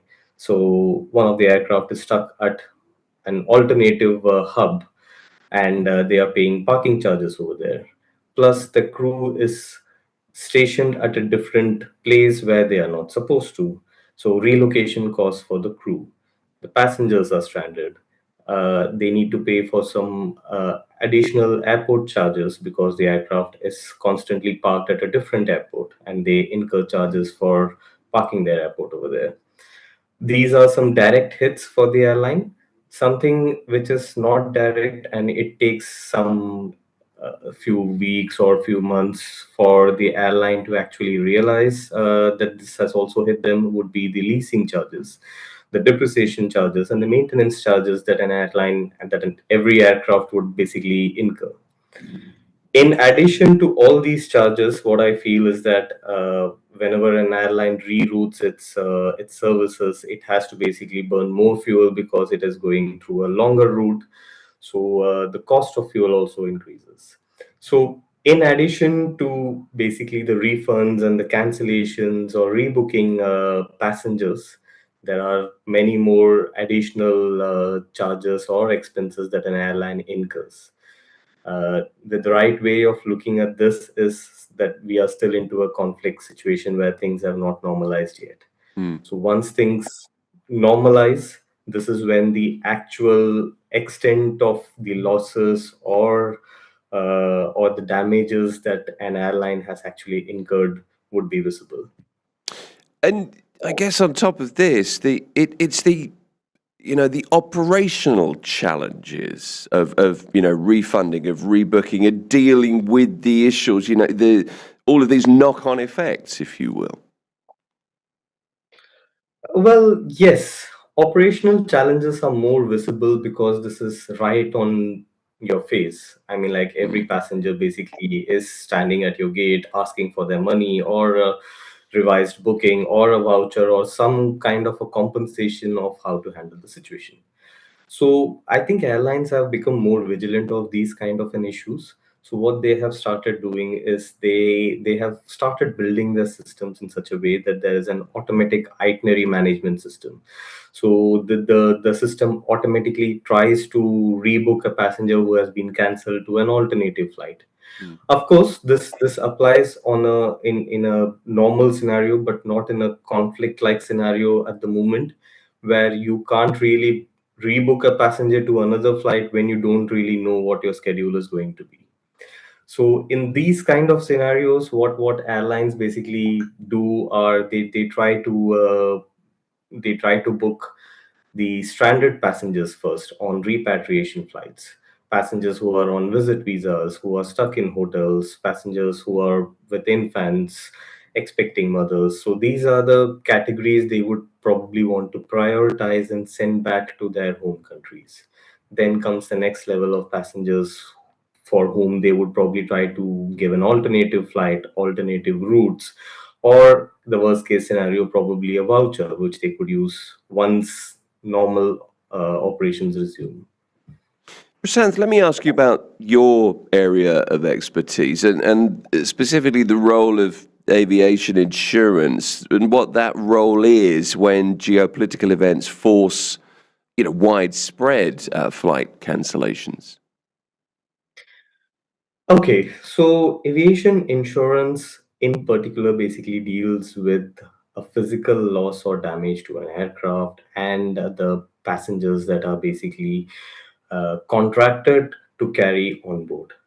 So if you look at the current geopolitical situation and the cancellation of flights that it has led to, it generally doesn't fall within the purview of an aviation insurance policy. What can be done as an alternative in this case is a travel insurance policy, which takes care of cancellations, rebookings, lost packages, etc. etc. However, having said that, a travel insurance policy has its own limitation. It's more of a benefit policy rather than a legal liability policy. And a benefit policy can be purchased by a traveling passenger at their own choice. This also comes with further limitations in such a way that it is not bound to be activated when there is a war-like situation or a political violence or a terrorism situation. I think the most important thing for an airline as well as a passenger to understand here is that we are in a conflict zone and we are currently in a hotspot. So until and unless the Civil Aviation Authority and the government actually finds a safe corridor, flights are not going to operate. It definitely creates a lot of mental distress, but then that is the situation we are into. Answering the point of whether the insurance pays for such losses, no. An aviation insurance policy doesn't generally pay for these kind of flight disruptions. This is generally borne out of the airlines' books. Okay, so when a crisis unfolds as quickly as this crisis has unfolded, how do airlines and insurers assess the risk, and how do they respond in real time? Okay, so this is a one-off scenario where we are literally at war, even though it's a one-sided one. But then, what airlines generally plan for is it's called as a business continuity plan or a BCP plan. So there are always redundancies in place where they have again and again exercised such a situation. So what we are looking at is it's probably an extreme situation. There could be some really relatively lower impact situation like an unruly passenger on board the plane. So how do we tackle this? So airlines do multiple iterations of such scenarios on how do we overcome so that the normal passengers, the other passengers do not get affected by such scenarios even in the current scenario. So there is a business continuity plan in place, and then this is where the redundancies are helping out airlines like Emirates, Etihad, Fly Dubai, Air Arabia to ferry out passengers who are stuck. So they could not operate for the initial few days of the war, but then now they have started slowly taking the passengers back to their countries or bringing stranded passengers, residents out of UAE back to UAE. Although the numbers are pretty low, they are being more vigilant, but then it is happening. So let's assume that the risk has been assessed. How complex is it for airlines to reroute flights if you have a situation where airspace is restricted, but of course you have to balance that with efficiency and obviously safety? Okay, it's extremely complex in my opinion, and it's quite a laborious task for an airline to overcome the situation. I was just reading one of the reports a few days back that about 1.5 million passengers are currently affected because of the crisis that has erupted in Middle East. So this is not necessarily restricted to the local airlines, but then this has affected travel plans across the globe. So I mean, like, what all do they consider as an airline when you have such a scenario is basically an operational feasibility, whether for example if they are operating a particular aircraft to a particular destination, so that is taking much longer route, time and fuel in order to reach their designated place. Is that aircraft still suitable, or do we need to deploy a bigger aircraft to for that destination? Number one. Number two is again with the crisis in Middle East, the fuel prices have skyrocketed now. So we are looking at oil crossing $100 per barrel last night, and this is also going to affect the ATF, the air turbine fuel. So the moment an airline reroutes, it's flying much longer, much farther, and it's burning much more fuel. Where is it hitting? It's all hitting the books of the airline. Hmm.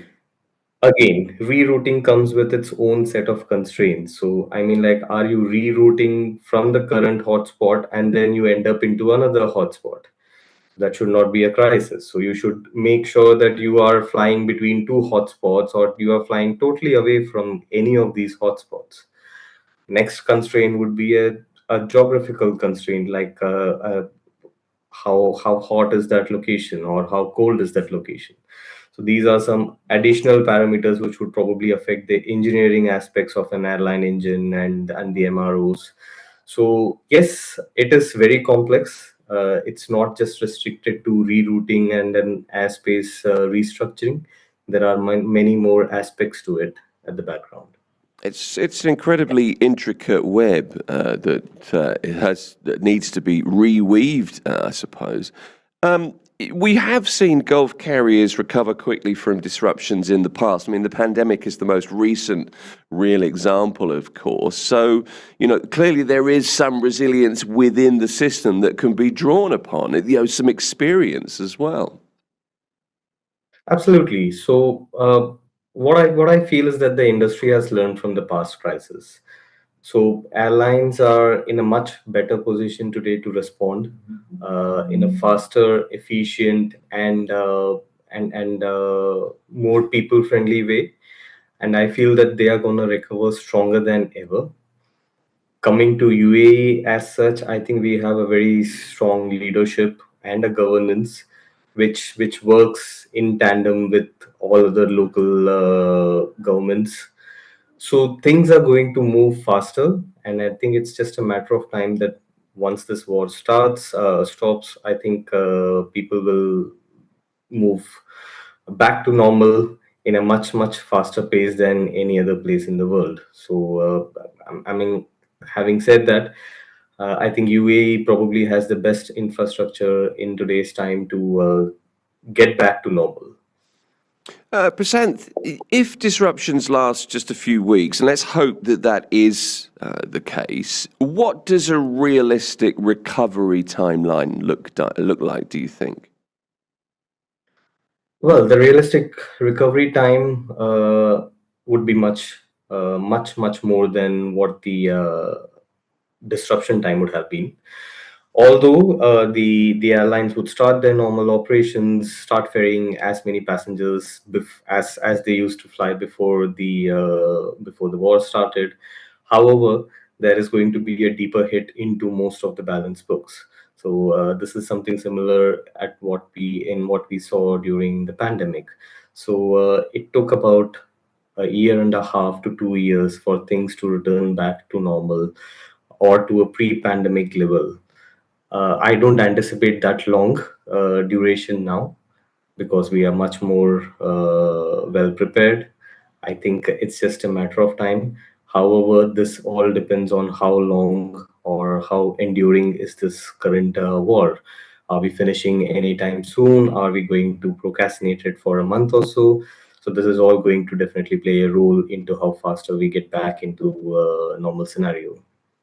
I mean, analysts are warning of potentially hundreds of millions of dollars in terms of potential losses. So, what scenarios are airlines planning for? Well, yes, this is what the analysts started with hundreds of millions of dollars. But then, with this war continuing beyond a week, I think we are looking at the 10th day of the war today, and it's already trickled into the billion-dollar pool. So we are now looking at billions of dollars of money that is being lost purely from an aviation industry perspective. We are not even counting any other industry over here. So loss in revenue for airlines, additional costs in terms of fuel, additional costs in terms of aircraft being parked.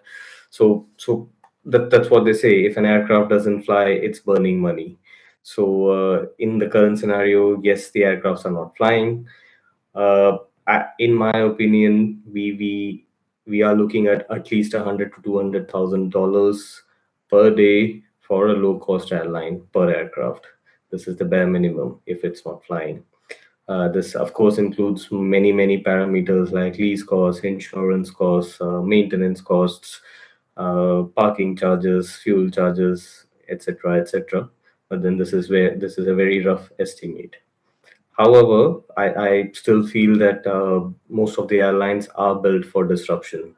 So they know how to handle such scenarios and they will come back stronger, provided this closure comes to an end at the earliest. I guess final question for you, but events like this lead airlines to rethink or restructure their dependence on certain airspaces, maybe take a new approach to route planning in some ways. That there is a tendency, I guess, to re-examine contingency strategies or maybe even insurance coverage in the future. That's the kind of a byproduct of upheaval like this, isn't it? Yes, you are very right about that, and both these fields are interlinked with each other because they all work within a structured framework of guidelines and regulations, etc. So there are multiple organizations which basically work together with each other. So, for example, you have got your ICAO regulations, you've got your IATA regulations. These are the global organizations who then trickle down to the local level. So we have got your GCA and you have got your DCA. So these civil aviation authorities generally work with the global entities to design a framework or to design an airspace which is suitable for not just the local airlines but for all the global airlines. So the airspace, it's not a local phenomenon, it is more of a global phenomena that we are looking at. So more airlines, all the global airlines use a particular country's airspace. So they have to comply with the local regulations, and the local guys have to be in cooperation with the global airlines that are flying through. So, yes, basically, people are looking at these scenarios at the moment. And I don't see much of a restructuring when it comes to the airspace because there were few countries which were already restricted in the past, also, even before the war had started. And they will continue to be in the same way. However, the Gulf countries like the UAE, Doha, UAE, Qatar, Saudi, Bahrain, Kuwait, these are quite resilient countries, and they have not technically gone out to the war, so they are just defending their own territories at the moment. So I think it's just a matter of time. Once the war comes to a stop, I think the old airspace mapping, old airspace networking would tend to continue. And from an insurance perspective, lastly, I would probably like to answer that in much more depth. Insurance clauses have something called as a geographical limitation clause or a territorial limitation clause already in place. So across the globe, they have already identified countries which are basically defined as the hotspots. They encourage their insureds not to fly to these hotspots. However, insurers are always willing to support their insureds in whatever way they can. So they provide all the risk mitigation methodologies that you should not go more than 4 hours into a hotspot. You should let us know before you go so that we do our due diligence of how the situation is at this point of time, etc., etc. So from a technical clause perspective, I don't see much of a change if the war comes to an end anytime soon, and if they feel and perceive that this is not going to escalate any further in the future and this has come to a dead end now. So from an insurance perspective, I think things will get back to normal at the earliest. Prasanth Parthasati is the head of aviation at the insurance broking and risk management firm EIRS. Appreciate your thoughts this morning, Prasanth. Thank you for joining us. Thank you very much, Tim. This is Mira Business FM.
Good morning. It's 10 a.m. I'm Sahar Mushtaq, and this is the news on Mira Business FM. These are the headlines. Weather warnings and safety guidelines have been issued to residents in Dubai and Abu Dhabi are being urged to stay alert. Unstable conditions are expected, according to Khaleej Times report. This may include rain, strong winds, and low visibility. Drivers are advised to be cautious. They should reduce speed and maintain a distance. People are urged to avoid valleys and low-lying areas. Outdoor movement should be limited during heavy rain. Authorities say residents should follow official updates. That's the latest weather advisory from across the UAE. And now, Business Council leaders in Dubai have highlighted strong confidence in the Emirates economy. They pointed to its resilience despite the global challenges. According to the Emirates news agency WAM, discussions were held during a series of meetings organized by the Dubai Chamber of Commerce. The sessions focused on business continuity and future outlook. Leaders praised government policies and coordinated efforts. They said these have helped maintain stability and support business growth. They also stressed the importance of public-private partnerships. These partnerships continue to boost trade, investment, and the sector resilience. Officials reaffirmed Dubai's position as a global hub for business. They said collaboration remains key to sustaining economic growth. The Strait of Hormuz, a key global oil route, is now also seen as a major digital risk. About 21% of the world's oil passes through it, but beneath those waters lie vital fiber optic cables carrying global internet and financial data, according to Khaleej Times report today. At least 6 major cable systems pass through the narrow strait, linking Europe, Asia, and Middle East. As tensions rise in the U.S.-Israel-Iran conflict, experts warn this overlap of oil and data routes could disrupt up to $5 trillion in global trade. UAE petrol prices for April 2026 will be announced next week. Prices are expected to rise after a sharp increase in global oil rates, according to Khaleej Times report. Brent crude has surged about 54% in 3 weeks. It rose from around $73 to over $112 a barrel. This is due to the ongoing regional conflict. Prices even touched $118 recently. That is close to levels seen during the Russia-Ukraine war.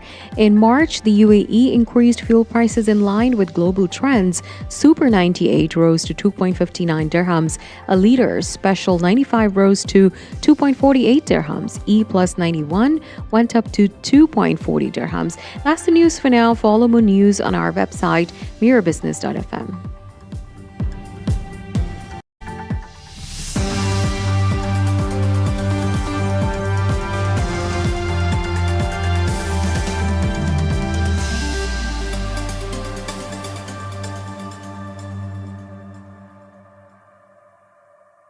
Mira Business FM, where business comes to talk.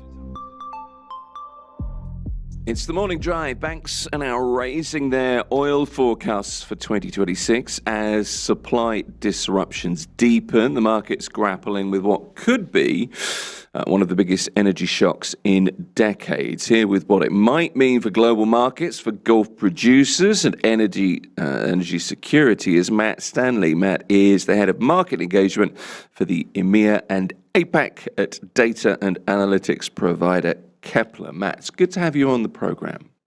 Morning, Tim. Yeah, thanks for inviting. You're very welcome. Thanks for coming on. Look, the route that normally carries about a fifth of the world's oil supply, the Strait of Hormuz, is effectively closed at the moment. Tankers are stuck, refineries are cutting runs, crude prices surging past the $100 a barrel mark. To begin with, Matt, can you put into context the significance of this, the disruption that we're seeing now in global oil markets compared with previous geopolitical shocks? Yeah, look, this is a good question because this is what provides context. So if we're looking at the Strait of Hormuz just in terms of volume, around a third of the world's oil transits through the straits on a daily basis. The majority of that is crude oil. That's the Middle East Gulf countries that are locked into using that route. That is Iraq, Kuwait, Saudi Arabia, obviously with the Middle East Gulf hubs they have. ADNOC, of course, with the majority of the fields, Murban and Zakum, Das, etc., being locked in there. But it's not necessarily crude oil, Tim. We don't put crude oil in our cars. We put gasoline and diesel into them. Sure. And 20% of the world's jet fuel comes out of the Middle East Gulf through the Straits of Hormuz. 10% of the world's diesel.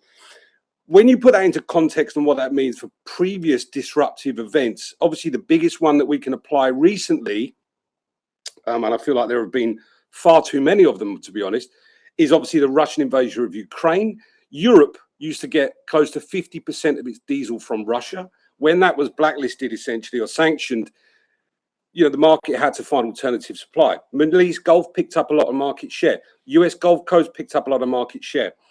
If you put that into the prism of where prices are, Russian conflict prices went up to about $139 a barrel on Brent. We touched 120 last week, 119.50. But where it's really being felt is into the end user is the diesel price. That is currently trading around $160 a barrel for delivery into Europe of diesel.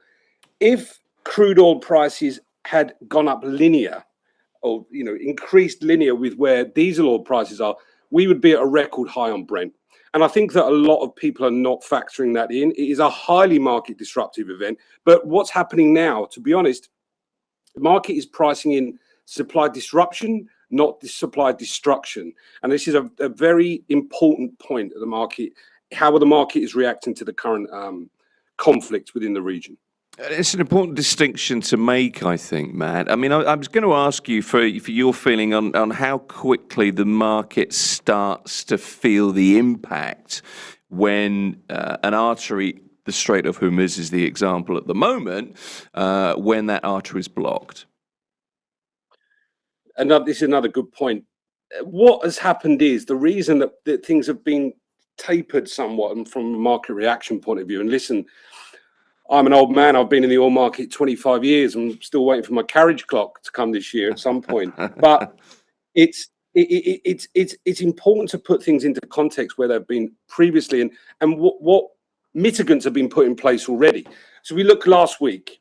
The IEA announced the biggest ever release from the Strategic Petroleum Reserve, global. That's US, the EU, Japan, around 400 million barrels. That buys around 45 days worth of supply, Tim. And the market seems to have essentially, I don't want to say bought that because that's a wrong adjective, but has sort of taken that it's eased any concerns in the immediate future that the market isn't going to have the oil it's needed. If things continue, then there'll have to be other mitigants that are put in place. China have got a lot of oil, close to 1.4 billion barrels roughly in their strategic reserve. So they're fairly well protected. The IEA release obviously protected a lot of other countries in the world. It's a regional problem, but it's felt globally. And that's really what the market is looking at right now. There's also the domino effect, isn't there? Producers forced to shut in wells, effectively kind of turn off the taps, I guess. And you can't store the excess is the reason for that. The IEA estimates, I believe the figure is 8 million barrels per day in March in terms of the slump alone. And as you pointed out earlier, the shortage in terms of gasoline, jet fuel, but diesel as well. Yes. Yeah. Look, these are the reference points. I think everyone's got to look at, because diesel is the world's biggest used industrial fuel, and we are guilty as an end user. We just turn up to the petrol station, fill our cars up. God forbid there's ever a shortage. I remember when I used to live in London, and there were petrol price strikes across the forecourt, and people panicked. That isn't the situation that the market is in. There are mitigants in place. For example, there is a pipeline from the east coast in Saudi Arabia that goes into the Red Sea that can take in a lot of crude oil, around 7 million barrels a day. There is also something that we have in the UAE, which is Murban, the main grade that the UAE produce, that can head into Fujairah on the Gulf of Oman to bypass the Straits of Hormuz. There are things in place to mitigate the situation, Tim. But of course, we think that even with those mitigants, around 3.5 to 4 million barrels a day is essentially locked into the Middle East Gulf. And the other side of this as well is there's storage saturation potentially as well. If tankers can't leave the region, there are constraints on storage, simply put. Absolutely. I mean, look, I was talking to the guys on Bloomberg earlier this morning. Sorry for dropping that in, but it's important because it's at what point do we kind of get to where the world sort of does reach, like you said, this saturation point? And it's a very important point, because simply right now, oil is, when we hit COVID, right? The only kind of bellwether I can look at this is the opposite side of what we have seen in oil markets. During COVID, I remember falling off my chair because oil was being given away because there simply wasn't enough places to put it. WTI went into a negative territory. That was demand destruction. Now we're on supply destruction. So it's the opposite way that we're looking at it. We're going to go from minus $20 a barrel for delivery in the US 6 years ago to maybe 150, who knows where, if these supply constraints keep on going.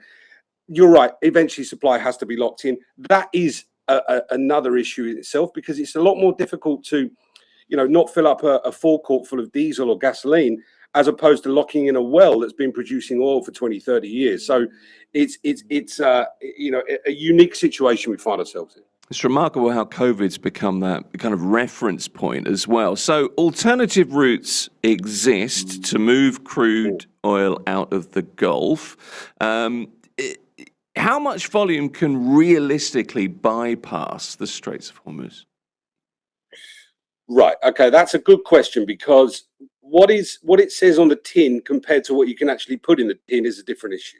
7 million barrels a day is the capacity, but when it gets to the port of Yanbu, which sits in the Red Sea in Saudi Arabia, how much can actually load? How much storage is available to take all that oil that's being pumped in from the east coast of Saudi to the west coast, and then can go on a ship without, logistically, operationally, before it becomes a problem? Maybe 4.5, 5 million barrels a day, something like that. Amir Nasser, who's the CEO of Saudi Aramco, was on an earnings call last week, said around that number. That's largely being endorsed by the market.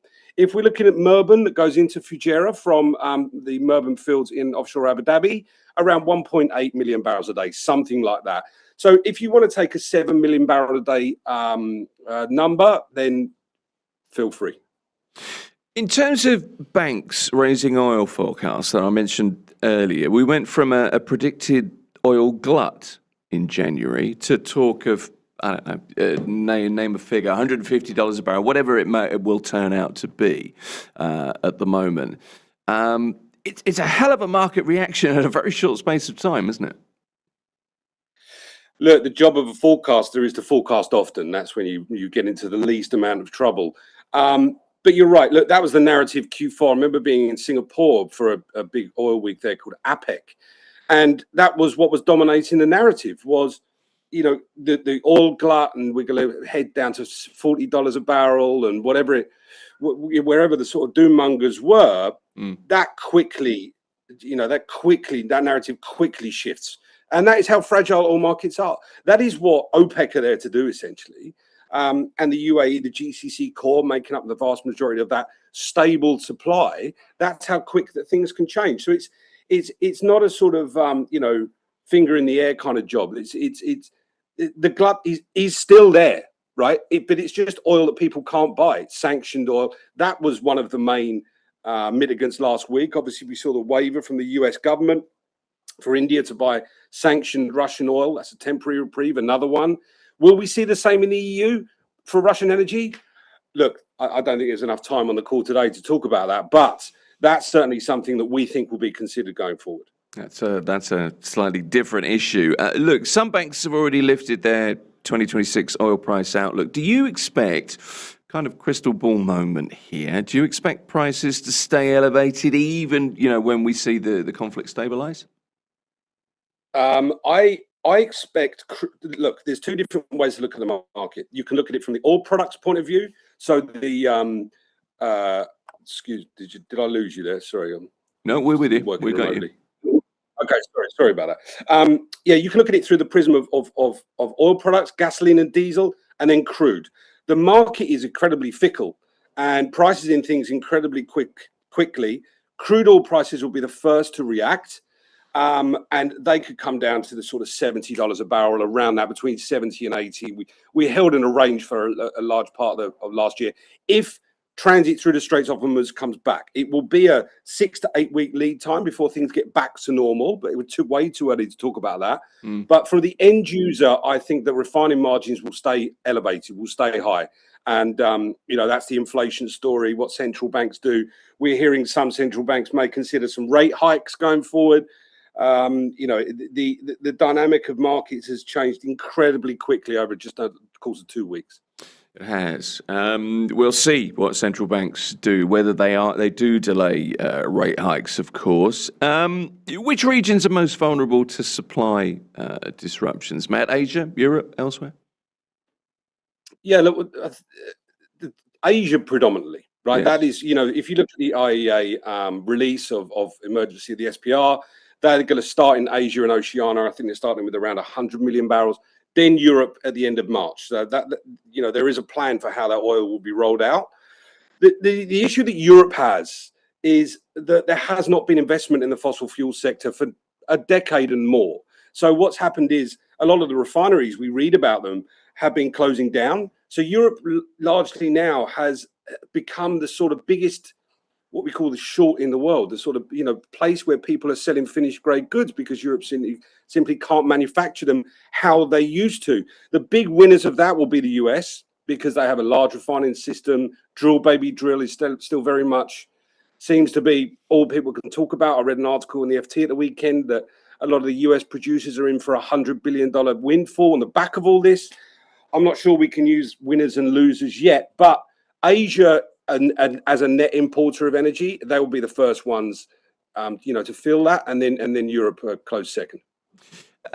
Let me ask you about signals that we can take from the crisis. What signals should maybe businesses and investors watch to understand whether the crisis is, escalating or whether the crisis is easing?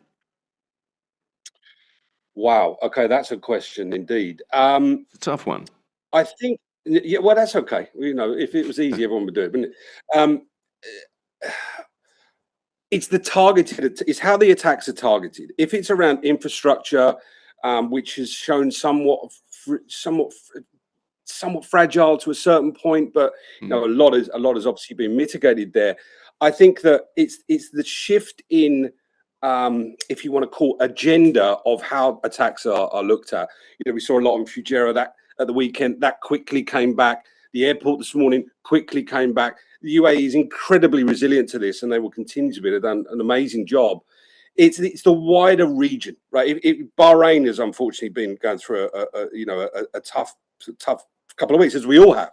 But it's targeted on the energy infrastructure. That's really what has shown the fragility in the region to some degree. That's going to be a big. And then I think, to be honest, government initiatives, government incentives. People want to keep the economy stable. Will we be in an environment where there will be financial incentives for people to get out there again if it's safe to do so? So government policy is going to be absolutely key to ensuring that economies can remain stable. And then from an attack point of view, I hate using that sentence, it's what is being targeted. Is it haphazard, or is it specific targets that the Iranians have in mind on energy infrastructure? That seems to be the way things are going. And then cohesion between the US and perhaps the UK or whoever the allies will be for a sort of overall agreement in how the Straits of Hormuz can reopen again. In terms of international impact, what about this 10-40 rule that we keep hearing about? For every, it's an IMF thing, is it not? Where for every 10% increase in oil prices, you expect a 0.4% jump in kind of global headline inflation. That's kind of the idea. How does this hit, the average household in Paris, in Mumbai, in London, in New York? You can name your own city there, Well, I think we've got a large presence in the US, and I think that's kind of probably the best case study to use. Right. Is we've got some friends who are in Houston, some colleagues, and petrol prices went up 20% last week. That's not conducive to a happy electorate. And I think that that's going to be a story that's certainly going to raise its head. But like I said, we are down from the highs of last week. The issue themselves are very much still front and center. And we're in the third week of the conflict, but prices are down $20 a barrel on Brent. They are down on gas oil. They're down on gasoline. Diesel is gas oil. Retailers are very, very quick to adjust prices to the end user. We will certainly see that, whether that's a cup of coffee because dry cargo can't move as fluidly as it used to, or a barrel of gasoline to put in your car. As soon as a retailer is involved and is susceptible to price hikes, the end user will feel it straight away. Regionally, it depends where you sit.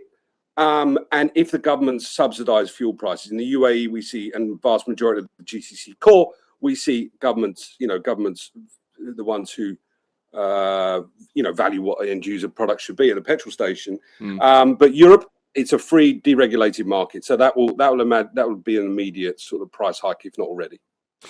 Rising oil prices have a number of effects: gas, petrol, diesel, jet fuel, etc., fuel for heating, LNG. But there's also an issue, is there not, in terms of fertilizers, because the Gulf produces nearly half the world's urea, and if that supply stays trapped, it's a lot more than an energy crisis in March or April. It's the potential effects on food prices later in the year. That's a very real potential situation.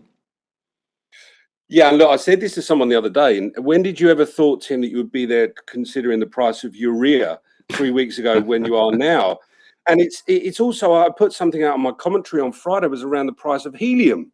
Now, if you'd have asked me a month ago what the price of helium was, I would have said you needed to be sectioned, because it was never something that we considered was an end user problem.